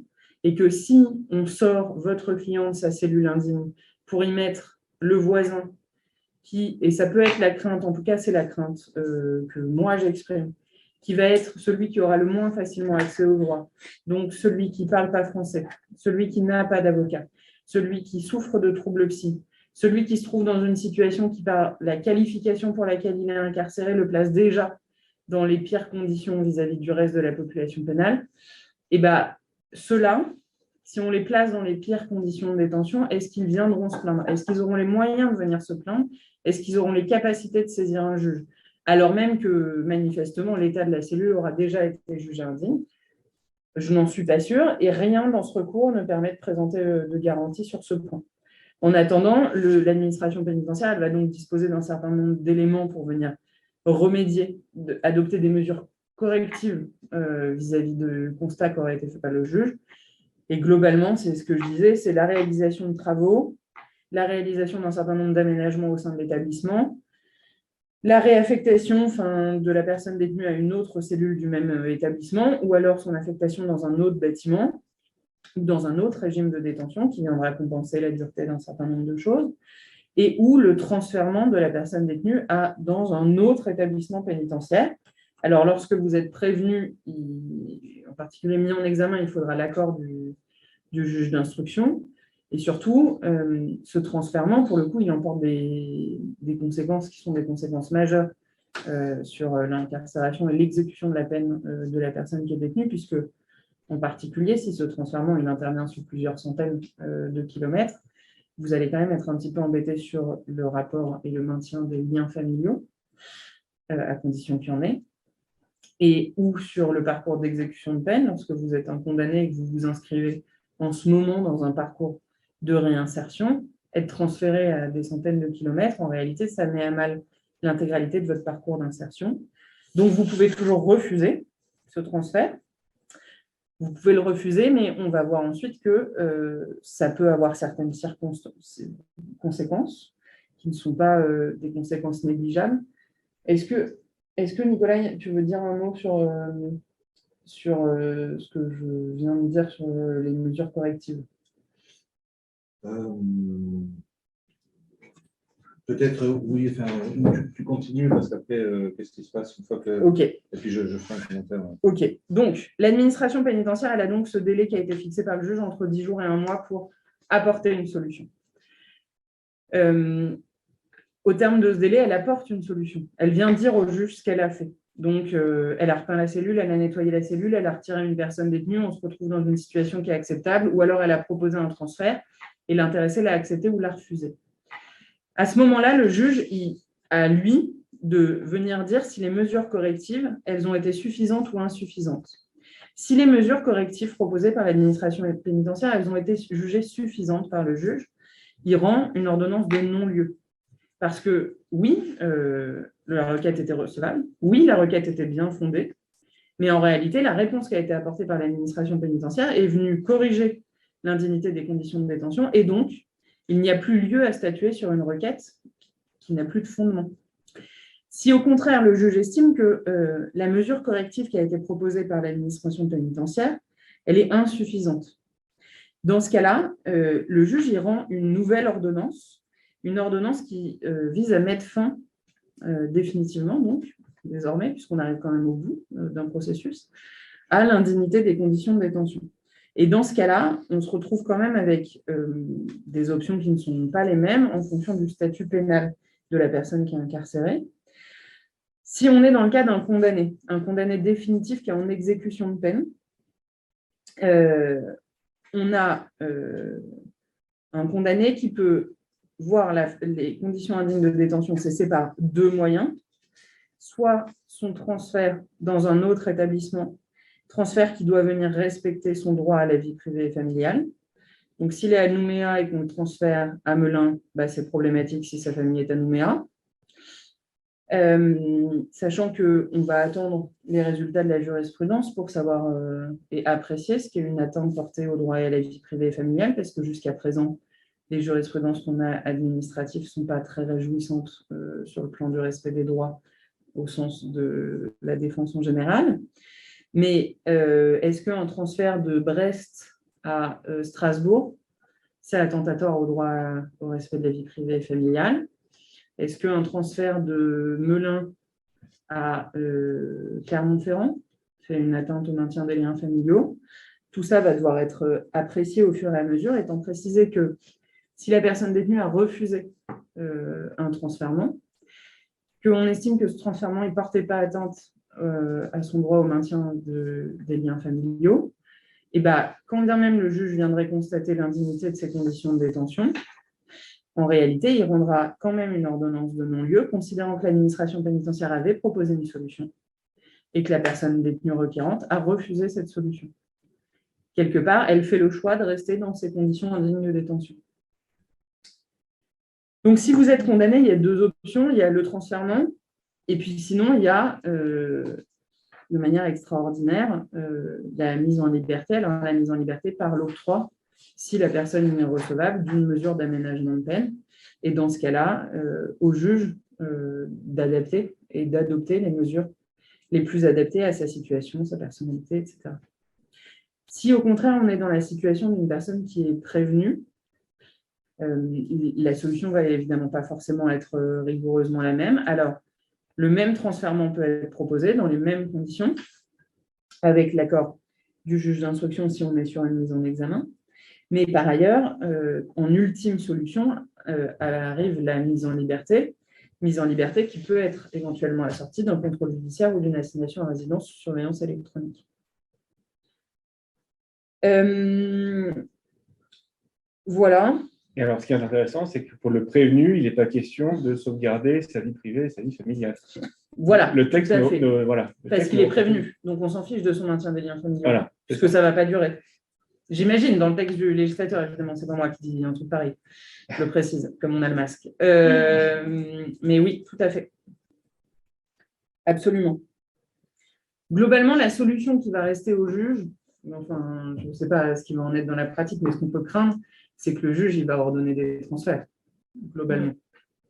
Après, sachant qu'il n'est pas maître, de grand-chose, puisqu'il n'est pas maître des mesures correctives qui sont adoptées par l'administration pénitentiaire, il n'est pas davantage maître de l'affectation de la personne détenue, qui est une prérogative de l'administration pénitentiaire, et donc il ne peut pas décider, lui, que l'affectation se fera. Vous étiez détenu à Melun dans des circonstances indignes, on ne va pas du tout porter atteinte à votre droit à la vie privée et familiale, on va vous transférer à Réau, c'est-à-dire à 12 km. Ça, c'est simple et efficace, mais le juge d'application des peines de Melun, il n'a pas le pouvoir de l'ordonner. Voilà, en substance. Oui, alors c'est maintenant du coup là que je voudrais compléter ce que tu viens de décrire pour attirer votre attention sur plusieurs points. D'abord, c'est quand même une innovation, enfin si on peut appeler ça une innovation, tout à fait étonnante, que de prévoir dans une procédure juridictionnelle le détachement entre le constat du caractère fondé de la requête et puis l'éventuel prononcé par le juge d'une injonction pour statuer sur le fond. Et puis là, on vous dit, le juge il va constater qu'il y a des traitements inhumains et dégradants, mais il ne se prononce pas. Il ne se prononce pas. Il dit juste à l'administration, vous devez me dire dans un délai qui peut aller jusqu'à 1 mois ce que vous allez faire pour résoudre ça. Deuxièmement, et donc, voilà, il redonne la main d'une certaine manière à l'administration pénitentiaire. Et je voudrais insister sur le fait que l'administration pénitentiaire peut faire un certain nombre de choses que tu as évoquées, mais elle ne peut pas libérer. Donc, l'administration ne pourra jamais trouver comme solution pour protéger la personne la libération. Et comme on risque d'avoir un dispositif de recours qui va être quand même grosso modo la validation a posteriori par les juges de la plupart des mesures qui sont invoquées par l'administration, en réalité, on a déjà là un dispositif qui va assécher totalement les perspectives de libération, puisque dans cette période où l'administration se voit intimer, parce que le décret est très clair, hein. Le décret dit qu'il faut que l'administration elle réagisse et qu'elle résorbe les conditions de détention qui ont été identifiées par le juge. Donc, s'il faut qu'elle le fasse, elle va le faire autrement qu'en libérant, parce qu'elle ne peut pas libérer. Et si elle prend des mesures, et on verra le contrôle qu'exerce le juge sur ces mesures, mais il y a fort à parier que la plupart du temps, on se retrouvera avec une affaire qui s'arrêtera là, avec des mesures de protection qui auront été prises, mais qui auront dépossédé le juge de la possibilité qu'il aurait eu de libérer s'il estime que cette mesure était plus adaptée à une autre mesure de protection qui aurait été engagée par l'administration. Lui, ce qu'il va juger, c'est si les traitements inhumains et dégradants ont cessé, et pas forcément s'ils ont cessé par le meilleur moyen ou le moyen le plus adapté à la situation de la personne. Donc ça, c'est un premier. La deuxième chose, c'est que le texte dit bien que le juge judiciaire constate les points, les problèmes de conditions de détention, en disant, bon, voilà, ils sont trop serrés dans la cellule, il y a des rats, etc. Enfin, bon, il va pointer un certain nombre de difficultés, mais il est censé, nous dit le texte, ne pas adresser d'injonction à l'administration. Et c'est selon le principe classique que le judiciaire n'adresse pas d'injonction à l'administration. C'est marqué dans le texte. Et donc, et je voudrais faire deux remarques à propos de ça. S'il n'en fait pas, ça renforce l'idée que l'administration pénitentiaire redevient totalement maître des mesures de sauvegarde qui doivent être prises pour la personne. Et il y a quelque chose d'un peu paradoxal à confier à l'administration qui n'a pas réussi jusqu'à la saisine du juge à protéger la personne et sa dignité, qu'elle se retrouve en position d'initiative, hein, de décider à la place. Et je reviens sur ce que je disais tout à l'heure. Elle va peut-être décider du transfert de la personne, peut-être que le juge aurait estimé que non, plutôt que transférer, il aurait fallu libérer, mais il va être privé de ce pouvoir-là parce que l'initiative est à l'administration et qu'il ne pourra que valider qu'à partir du moment où la personne a été transférée, elle n'est plus dans la cellule qui posait problème et que donc c'est protégé. Donc il y a ça. En réalité et en pratique, les injonctions, alors il y a très peu de jurisprudence, mais des injonctions, ça en est gavé dans les décisions qu'on reçoit. C'est-à-dire, en fait, moi, je n'ai pour le moment que quelques décisions. Mais je vais vous en prendre une qui a été rendue par le tribunal administratif, par le tribunal judiciaire de Toulouse, donc qui constate le bien fondé d'une requête sur les conditions de détention. Et qu'est-ce que dit alors, le juge considère qu'effectivement la personne est placée dans une cellule où il y a moins de 3 mètres carrés. Et ensuite, il constate qu'il y a des rats. Voilà. Et donc, il dit, bon, ben, si des efforts, alors je vous lis la décision, hein, si les efforts réels de l'administration pénitentiaire dans la lutte contre les nuisibles sont indéniables et à saluer au niveau de la situation globale de l'établissement, il semble nécessaire de prendre une mesure correctrice, ciblée contre les cafards, dont la présence est alléguée de manière crédible. Un délai d'1 mois sera accordé à l'administration pour en justifier. Donc là, ce n'est pas simplement qu'il y a, si vous voulez, le constat, le juge va être incité, et on comprend très bien, le juge va être incité quand il fait des constats, un peu plus ou moins inconsciemment, alors là c'est très consciemment, mais indiquer ce qu'il faudrait faire, quoi. Et quand il constate à la fin des conditions de détention, il dit voilà, c'est recevable, c'est fondé, pourquoi? Parce qu'il y a un espace de vie potentiellement insuffisant au vu de la configuration de la cellule. Entre parenthèses, ben, si l'espace de vie était plus important ou qu'il y ait une personne de moins dans la cellule, ça irait. Présence crédible de cafards dans la cellule, sous-entendu, alors plus que sous-entendu, là, vous devez mettre des. Voilà. L'administration, elle va non seulement se retrouver avec un constat, mais parfois un constat qui emporte, d'une certaine manière, dans la manière dont le constat est réalisé, des solutions. Et donc, si vous voulez, ce que je veux dire par là, c'est que quand le juge va être saisi du contrôle de mesures qu'il a plus ou moins lui définies avant, il va évidemment considérer que ça résout le problème. Et donc, je reviens toujours sur un dispositif qui assèche complètement toute perspective de libération, puisque la procédure en général s'arrêtera là, là où le recours qui avait été inventé par la Cour de cassation pouvait permettre des libérations, ce que d'ailleurs avait illustré très bien la première décision rendue sur le dispositif, à savoir celle de la Chambre de l'instruction. Pour finir, sur le contrôle des mesures que l'administration va dire avoir prises. Deux remarques. La première, c'est que le texte dit que le juge va pouvoir apprécier si ces conditions de détention, si les mesures qui ont été prises sont de nature à remédier. Mais, premièrement, le gouvernement a expressément rejeté un amendement, l'Assemblée nationale a expressément rejeté un amendement à la demande du gouvernement qui précisait qu'en cas de transfert notamment, le juge judiciaire aurait le moyen de vérifier si l'établissement dans lequel on avait envoyé la personne garantissait à cette personne des bonnes conditions de détention. Et le gouvernement dit non. Là, s'il y a un problème dans le nouvel établissement, il faudra redéposer un recours. Autrement dit, Ce contrôle du juge, alors on va voir comment les juges vont se saisir. Hein, mais en tout cas, le législateur, lui, avait bien entendu limité ce pouvoir de contrôle du juge, enfin, en tout cas en refusant d'inscrire un dispositif qui aurait permis aux juges de contrôler. Est-ce que les juges vont quand même estimer qu'ils doivent contrôler ou pas? On va le voir. Mais là, il y a une première question. Et donc, ça veut dire qu'en fait, quand le juge, vous prenez l'exemple tout à l'heure de quelqu'un qui est détenu dans des conditions inhumaines et dégradantes, le juge constate qu'il faut bouger, peut-être qu'il va faire quelques indications, l'administration dit non, ça va être plus simple pour nous, on va le transférer, on ne va pas repeindre la cellule et tout, c'est compliqué pour nous, on va le transférer. Quand l'affaire revient devant le juge il va dire quoi? Ah, il est transféré, il n'est plus dans cette cellule problématique, ben c'est fini. Voilà. Et il ne contrôlera pas forcément ce qui s'est passé là. Donc ça, c'est une première question, c'est on va dire la réalité et l'effectivité des mesures de contrôle que le juge va pouvoir faire sur les mesures qui ont été prises par l'administration.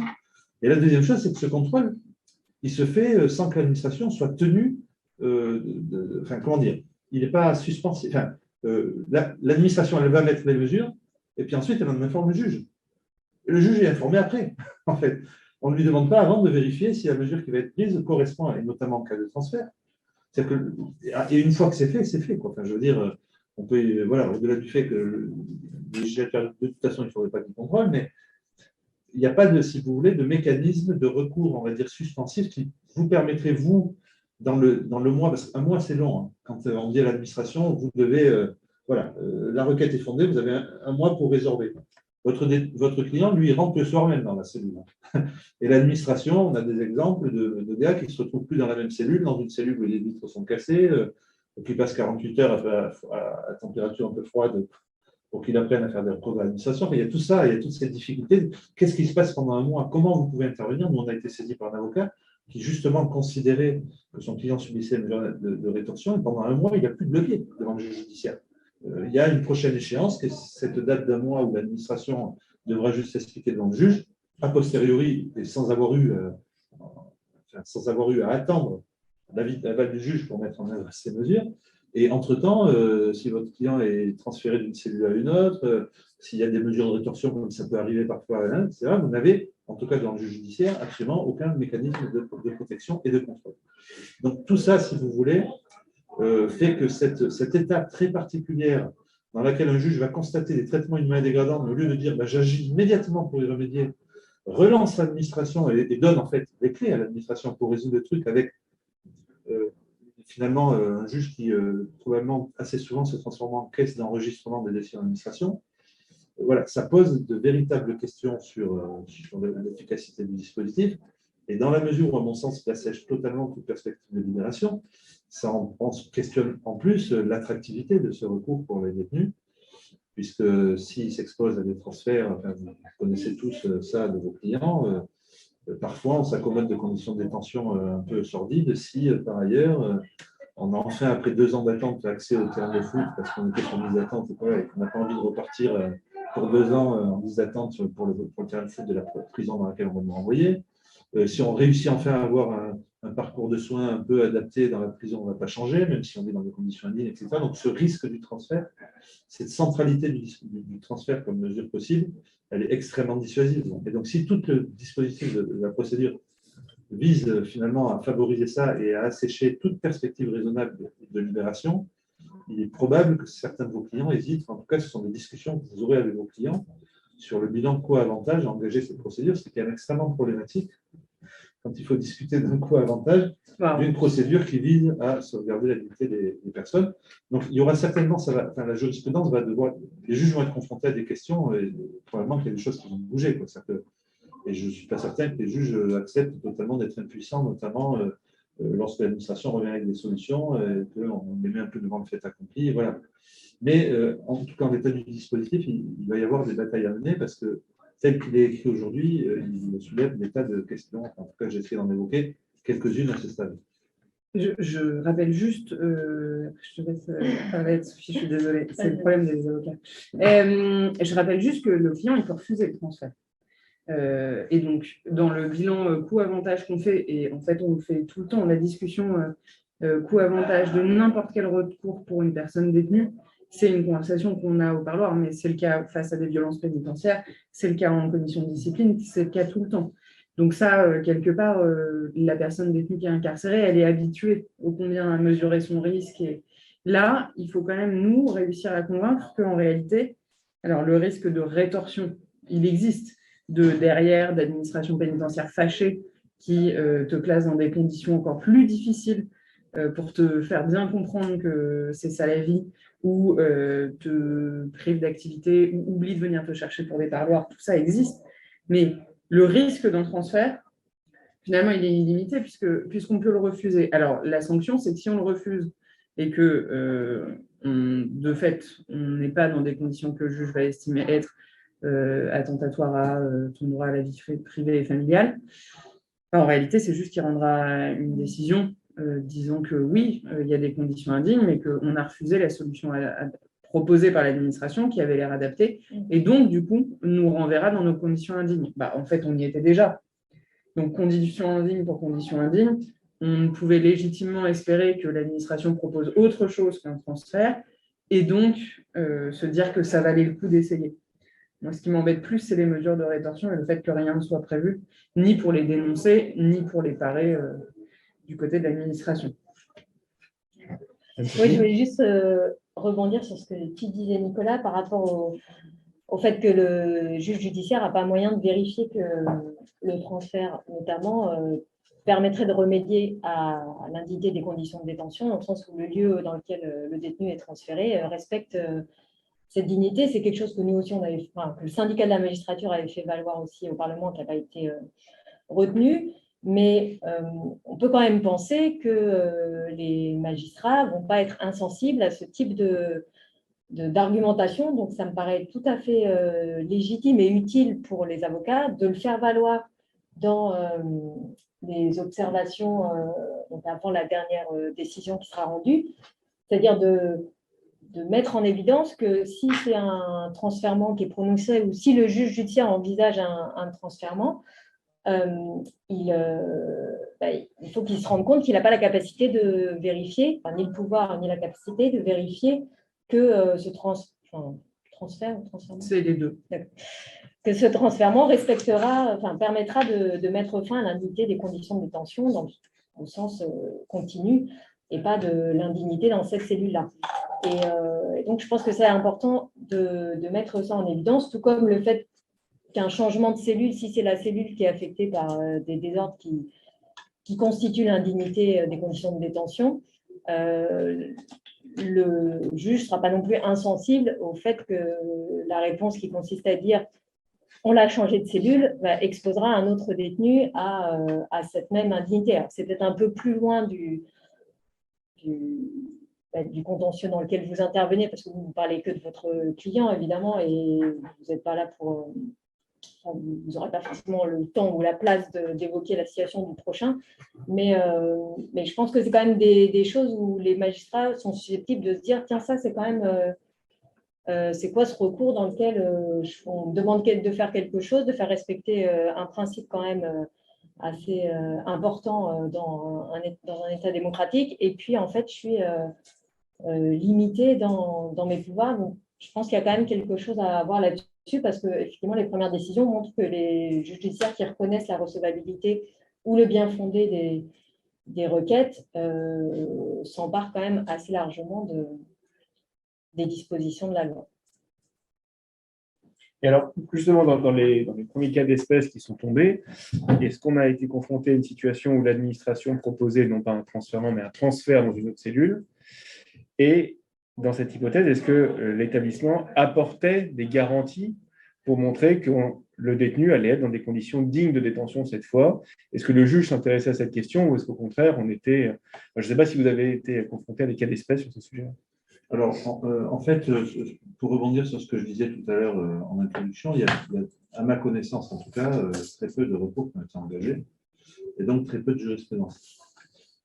Par ailleurs, les quelques décisions qu'on a, soit je ne suis pas au courant, c'est des décisions assez récentes, il y en a certaines qui ont été rendues il y a 15 jours, 3 semaines, les avocats n'ont pas forcément tenu compte de l'aboutissement final, mais d'une part, il y a un certain nombre de décisions qui peuvent, Amélie disait tout à l'heure, et elle en dira un mot après, mais à chaque étape, il y a des possibilités de recours. Donc, on a par exemple une décision où il y avait eu le constat de la recevabilité d'une requête, donc quand son preuve a été apportée, la personne détenue, il y a un appel qui est formé par le parquet.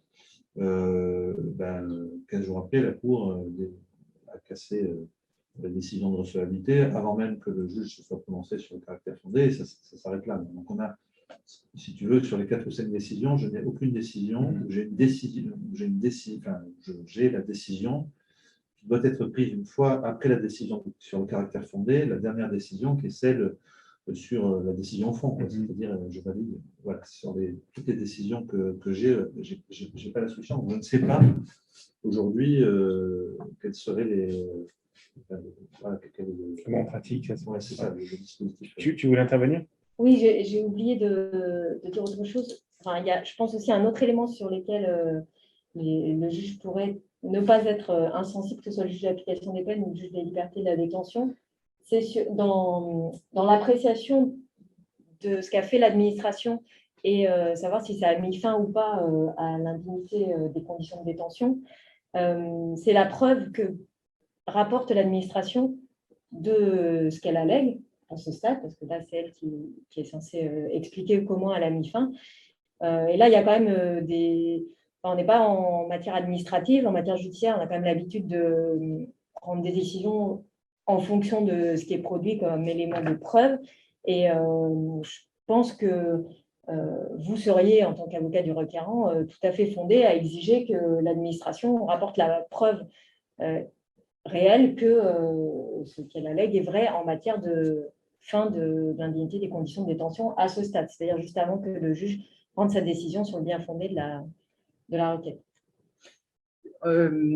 Ça, moi, je trouve ça hyper important parce que quand on a eu l'expérience de la juridiction administrative, c'est assez marquant quand on va devant le tribunal administratif de voir l'administration avoir l'habitude, et elle a raison puisque ça marche, d'alléguer des choses, en tout cas de dire non, non, c'est bon, ça a été réparé, non, non, mais c'est bon, c'est terminé, et d'avoir un juge administratif qui la croit dans l'immense majorité des cas parce que si l'administration le dit, l'administration, elle ne viendrait pas mentir devant le juge et donc prendre pour argent comptant ce qui est affirmé.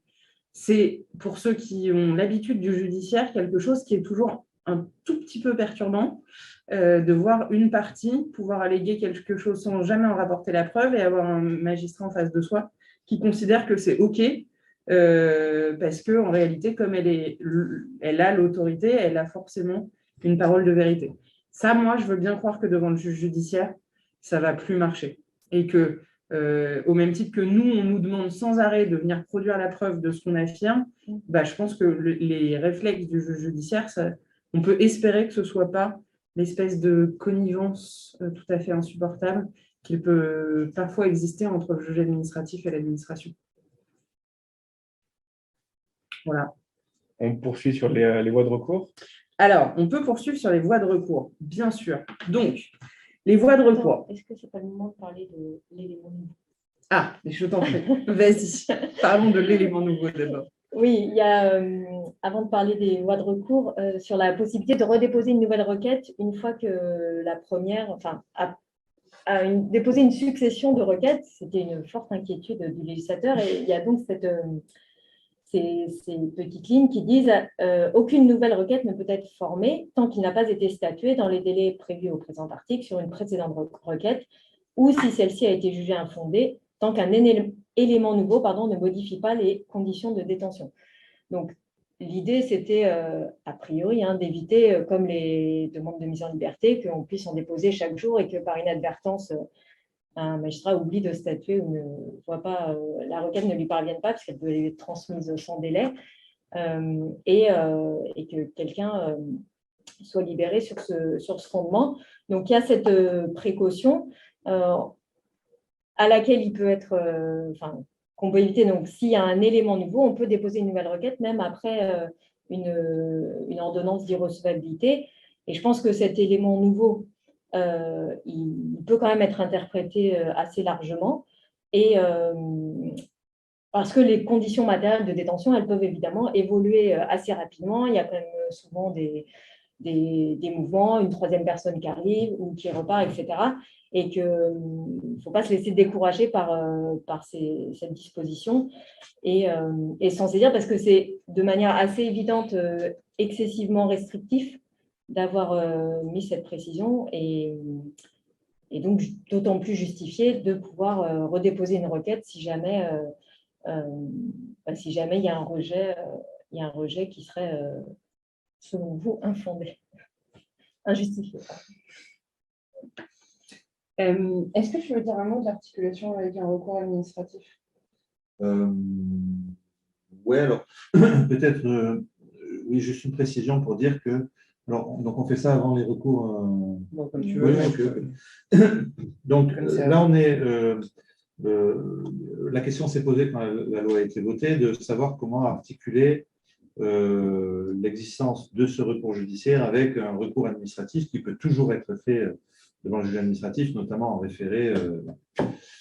Et donc, le texte précise que l'existence de cette voie judiciaire ne prive pas le détenu de la possibilité d'exercer par ailleurs un recours devant le juge administratif, sauf dans une hypothèse très particulière lorsque un transfert, lorsque le juge s'est prononcé sur le caractère fondé et ensuite lorsqu'il s'est prononcé sur le transfert, le juge administratif ne peut pas reprononcer ce transfert pendant un certain temps, mais c'est vraiment très très ponctuel. Mais sinon, grosso modo, il y a possibilité.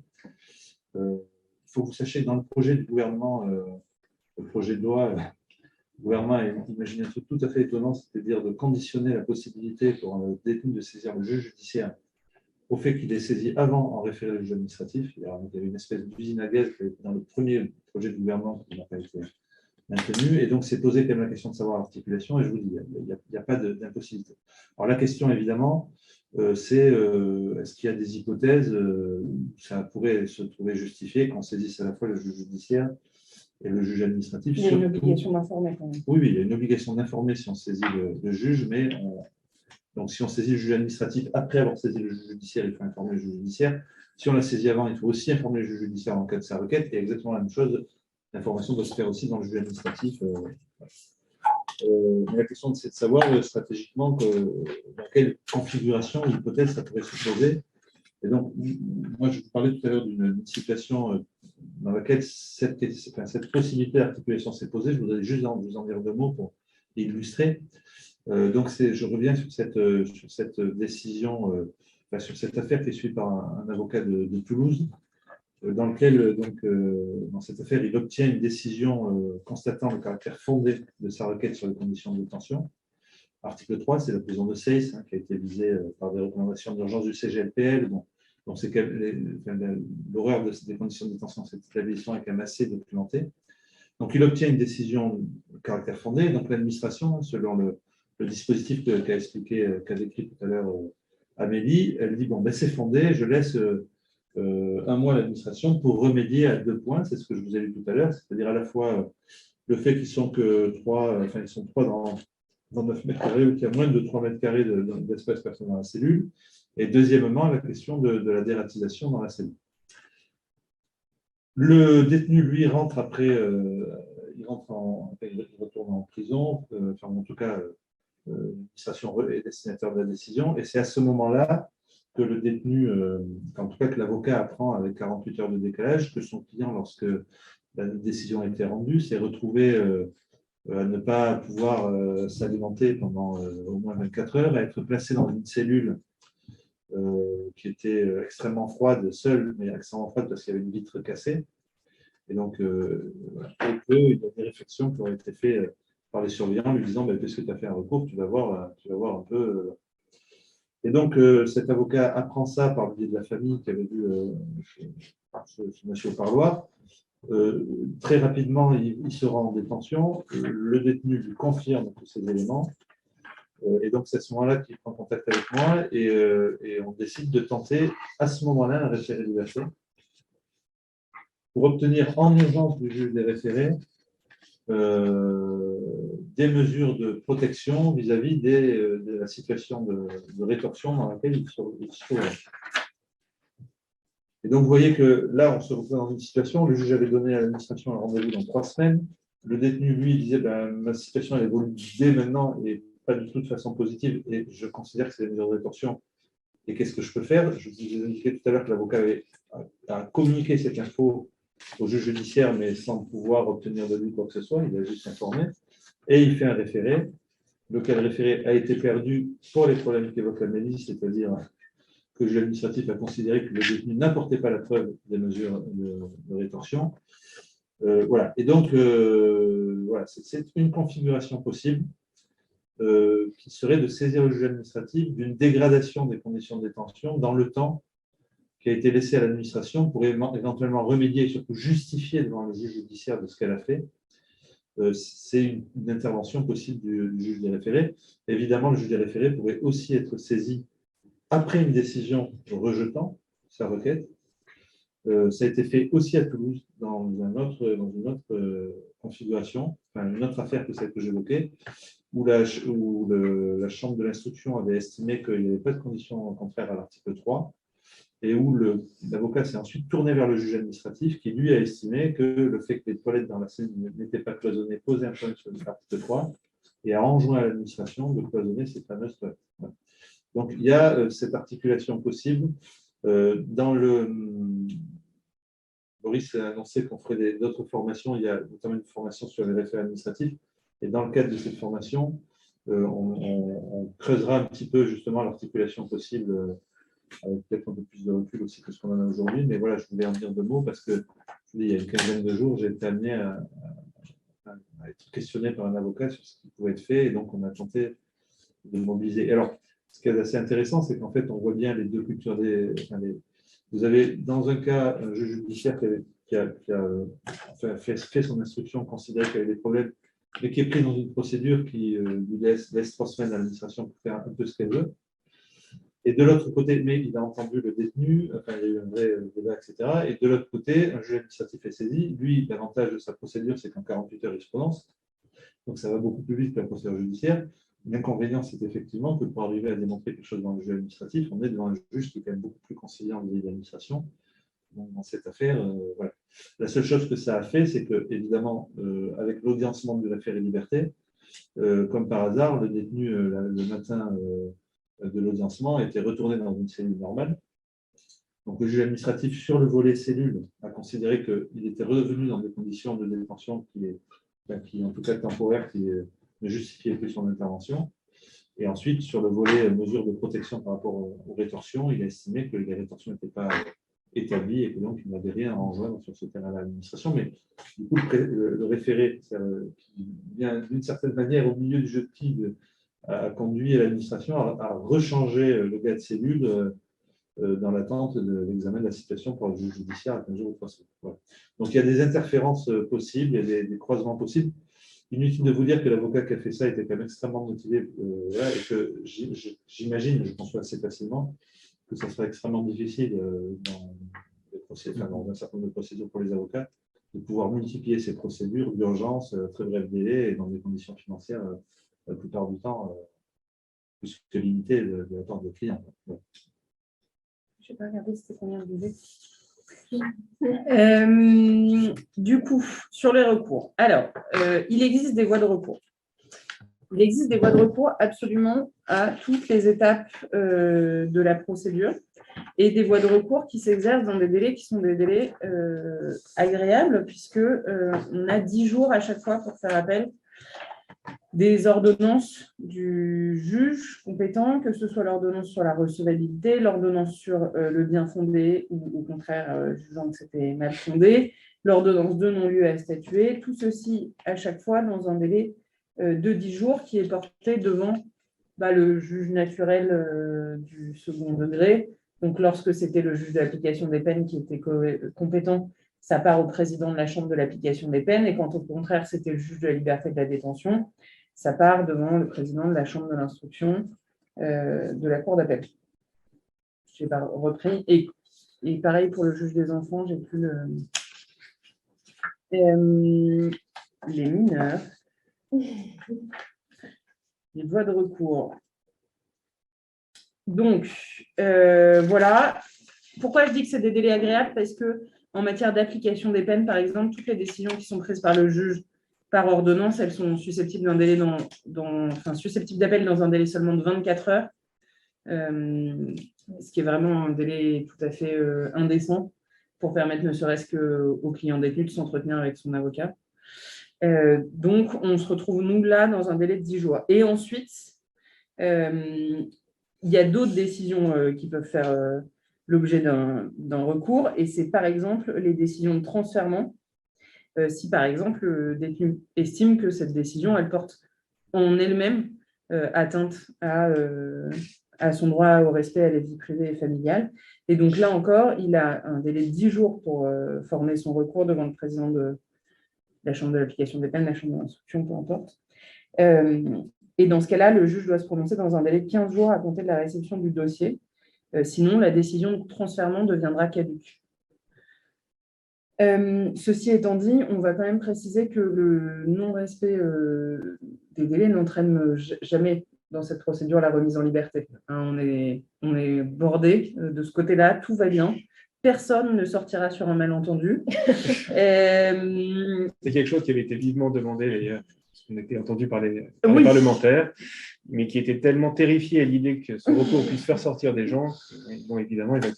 Voilà. Donc vraiment, il n'y aura pas de mise en liberté fortuite, tout ça. Et d'ailleurs, si le juge que vous saisissez ne répondait pas à votre requête dans les délais qui lui sont impartis, en fait, sur le modèle de l'application des peines, il n'y a pas de sanction vis-à-vis de la procédure sur le non-respect de ces délais. Le seul levier dont on dispose, la seule possibilité d'aller outre cette absence de réponse, c'est de saisir directement le deuxième degré de juridiction, ce qui, en fonction des ressorts où vous vous trouvez, n'est pas souvent opportun. Voilà, je le dis poliment. Voilà. Donc, ça, c'était pour les recours. Voilà. On a mis dans la fiche qu'on a appelée tableau de synthèse des étapes du recours. On a précisé devant quel greffe il faut interjeter appel lorsque c'est l'avocat qui interjette appel. Lorsque c'est le client, de toute façon, ce n'est pas compliqué, c'est le greffe de l'établissement pénitentiaire, quoi qu'il arrive. Idem pour la requête. Idem pour la question de savoir si lorsqu'on dépose la requête, il faut le faire par déclaration au greffe ou si on a la faculté de le faire par lettre commandée. C'est le cas. Mais donc, on l'a rappelé pour que tout le monde soit rassuré sur ces questions, qui sont quand même un enfer de la procédure pénale, au fur et à mesure. Sur les recours, voilà. Un mot sur les droits qui sont accordés aux condamnés ou aux détenus, pardon, parce qu'ils peuvent aussi être prévenus, dans le cadre de cette procédure. On vous a joint le modèle de requête qui a été rédigé par ce groupe de travail OIP, SAF, A3D, SM, CNB, modèle de requête qui a quand même été fait avec beaucoup de minutie et qui comprend des petits menus déroulants à chaque fois, vous permettant de choisir la bonne procédure, le bon terme ou la bonne jurisprudence. Dans ce modèle, il est fait état de la demande d'audition du client, je le disais tout à l'heure, mais si votre client il en fait la demande, il doit être entendu.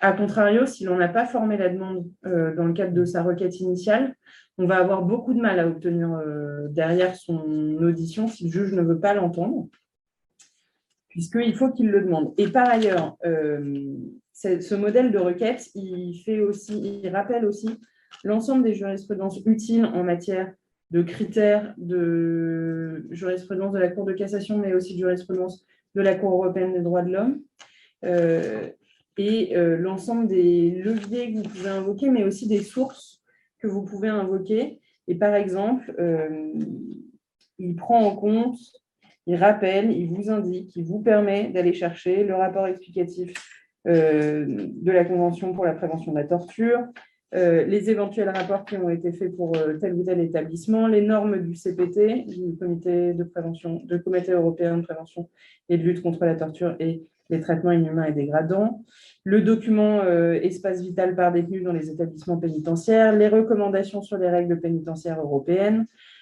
etc., les documents issus des travaux des Nations Unies, et vous permet ensuite d'articuler précisément votre requête autour de les conditions générales de l'établissement pénitentiaire et puis ensuite, avec des éléments utiles type contrôleur, type constat réalisé sur l'établissement, mais aussi chiffres de la surpopulation. Et puis ensuite, précisément, les conditions de détention de chaque personne détenue. Et dans ce modèle de requête, puisqu'on en parlait tout à l'heure, il est indiqué une partie tout entière sur les mesures de contrôle et de vérification qu'on estimerait nécessaires au moment où on dépose le recours. Et on a mis des cases avec l'ensemble des possibilités qui sont offertes au juge judiciaire qui est saisi. Et donc, on peut indiquer comme ça dès le début, et c'est ce qu'on disait Anne-Sophie tout à l'heure, qu'il faut indiquer dès le début pour inviter le juge à s'en saisir tout de suite. Voilà. Alors, juste un mot peut-être sur ce modèle de requête. Oui. On vous invite vivement à vous y reporter, d'autant plus que le décret d'application du texte a prévu un formalisme, je dirais, excessif, puisque sous peine d'irrecevabilité, il est fait obligation d'apporter un certain nombre de précautions rédactionnelles, notamment dans l'intitulé de la requête, qui doit à tout prix s'intituler « Requête portant sur les conditions de détention ». Donc, soyez très vigilants sur ce point. Il y a quelques petits choses-trappes dont ce modèle se fonde pour pouvoir justement les évacuer. Donc, soyez très vigilants sur ce point-là. Et surtout, si vous avez des doutes, reportez-vous à la lecture du décret. Et simplement, j'indique pour ceux qui éventuellement décideraient de faire ces recours qu'on avait ouvert, que l'OIP a ouvert une adresse mail pour filer des conseils dans la mesure du possible, mais surtout assurer le suivi et l'enregistrement des éventuelles jurisprudences qu'on obtient au fur et à mesure, parce que c'est aussi comme ça qu'on enrichit ce genre de formation, mais surtout qu'on enrichit une éventuelle campagne contentieuse si d'aventure il devait apparaître que ce recours n'était finalement pas si effectif que ça, ou qu'en tout cas il posait un certain nombre de difficultés. Il ne faut pas hésiter à écrire, il ne faut pas hésiter à passer des coups de fil quand vous avez besoin d'un conseil aussi. Dans la mesure du possible, on essaye d'être disponible et de répondre aux questions. Voilà. Enfin, je le dis pour toi, Nicolas en particulier. Ouais, n'hésitez pas à appeler Nicolas Ferrand, vraiment j'insiste. Non, mais Amélie, c'est vrai que pour nous, c'est extrêmement utile de pouvoir assurer un suivi de l'application de cette disposition par les juridictions, de récupérer les jurisprudences. Nous, on centralise périodiquement. Bon, là, pour le moment, je vous ai dit, j'ai 4 décisions, donc on n'a pas mis en ligne une brochure de jurisprudence, mais quand on commence à avoir un petit nombre, on mettra en ligne des brochures de jurisprudence qu'on réactualisera. Mais c'est un peu la garantie pour nous d'avoir une vision globale et de pouvoir effectivement mener une analyse la plus précise possible sur le dispositif et surtout à partir des limites qui se révéleraient dans celles qu'on pressent déjà au regard de la rédaction du texte, mais aussi celles qui pourraient émerger de la pratique et de vos recours et des jurisprudences qui le susciteront.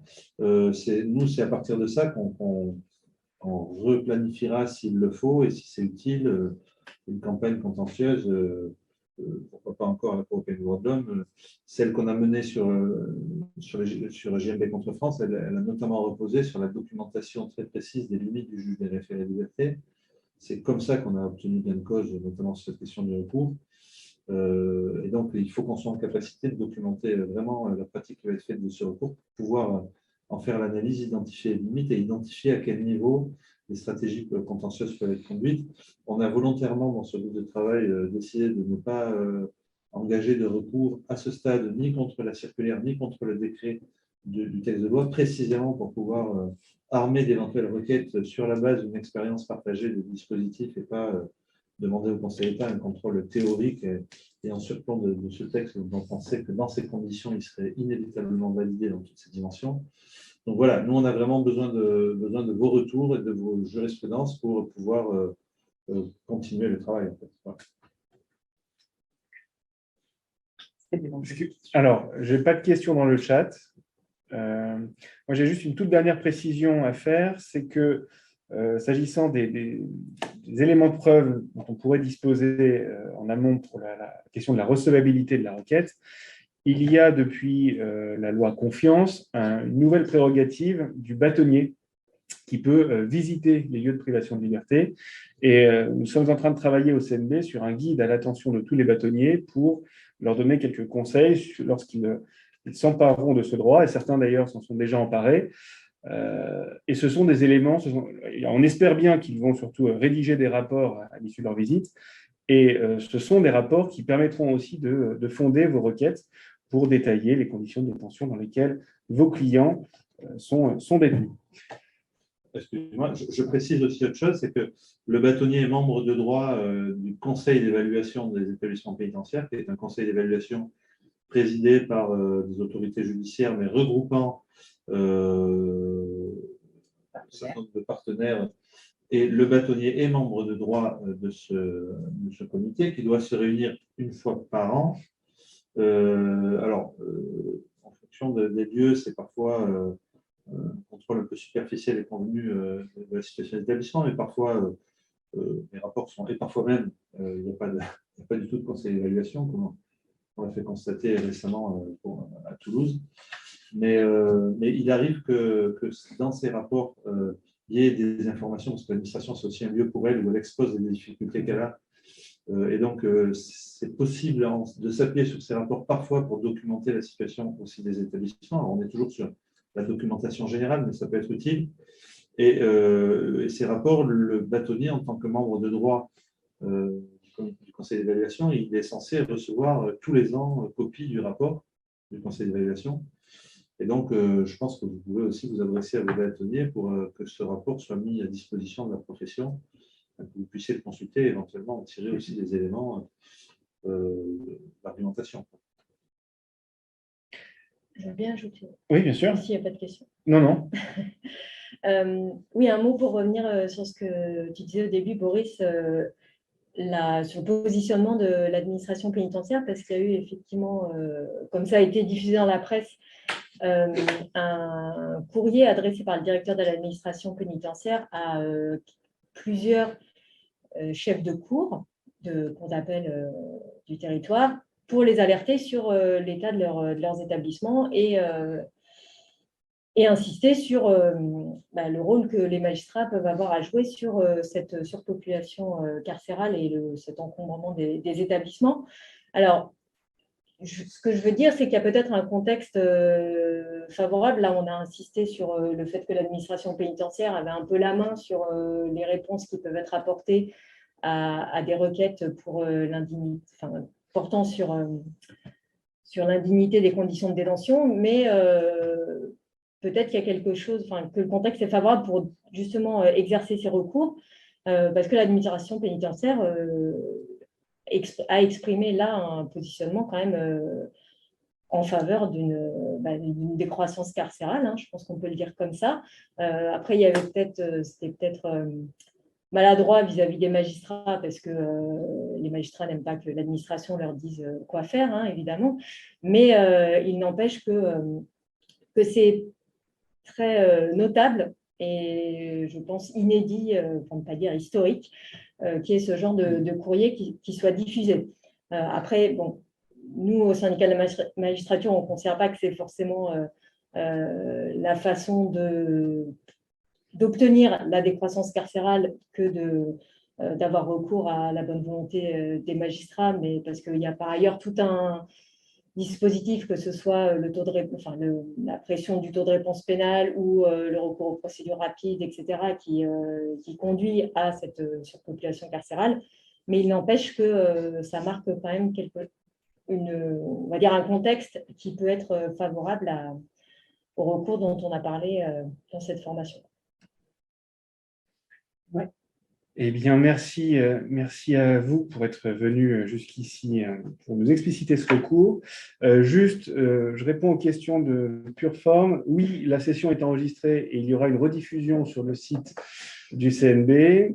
Et oui, les documents sont bien à disposition, mais je vois que certaines personnes ont des difficultés, donc je vais m'assurer auprès des différents services que tout cela est bien disponible. Voilà, écoutez, merci. Et puis donc, on se retrouvera pour la prochaine session une fois que nous aurons fixé une date et délimité les contours du sujet. Merci, Merci. bonne soirée. Merci beaucoup.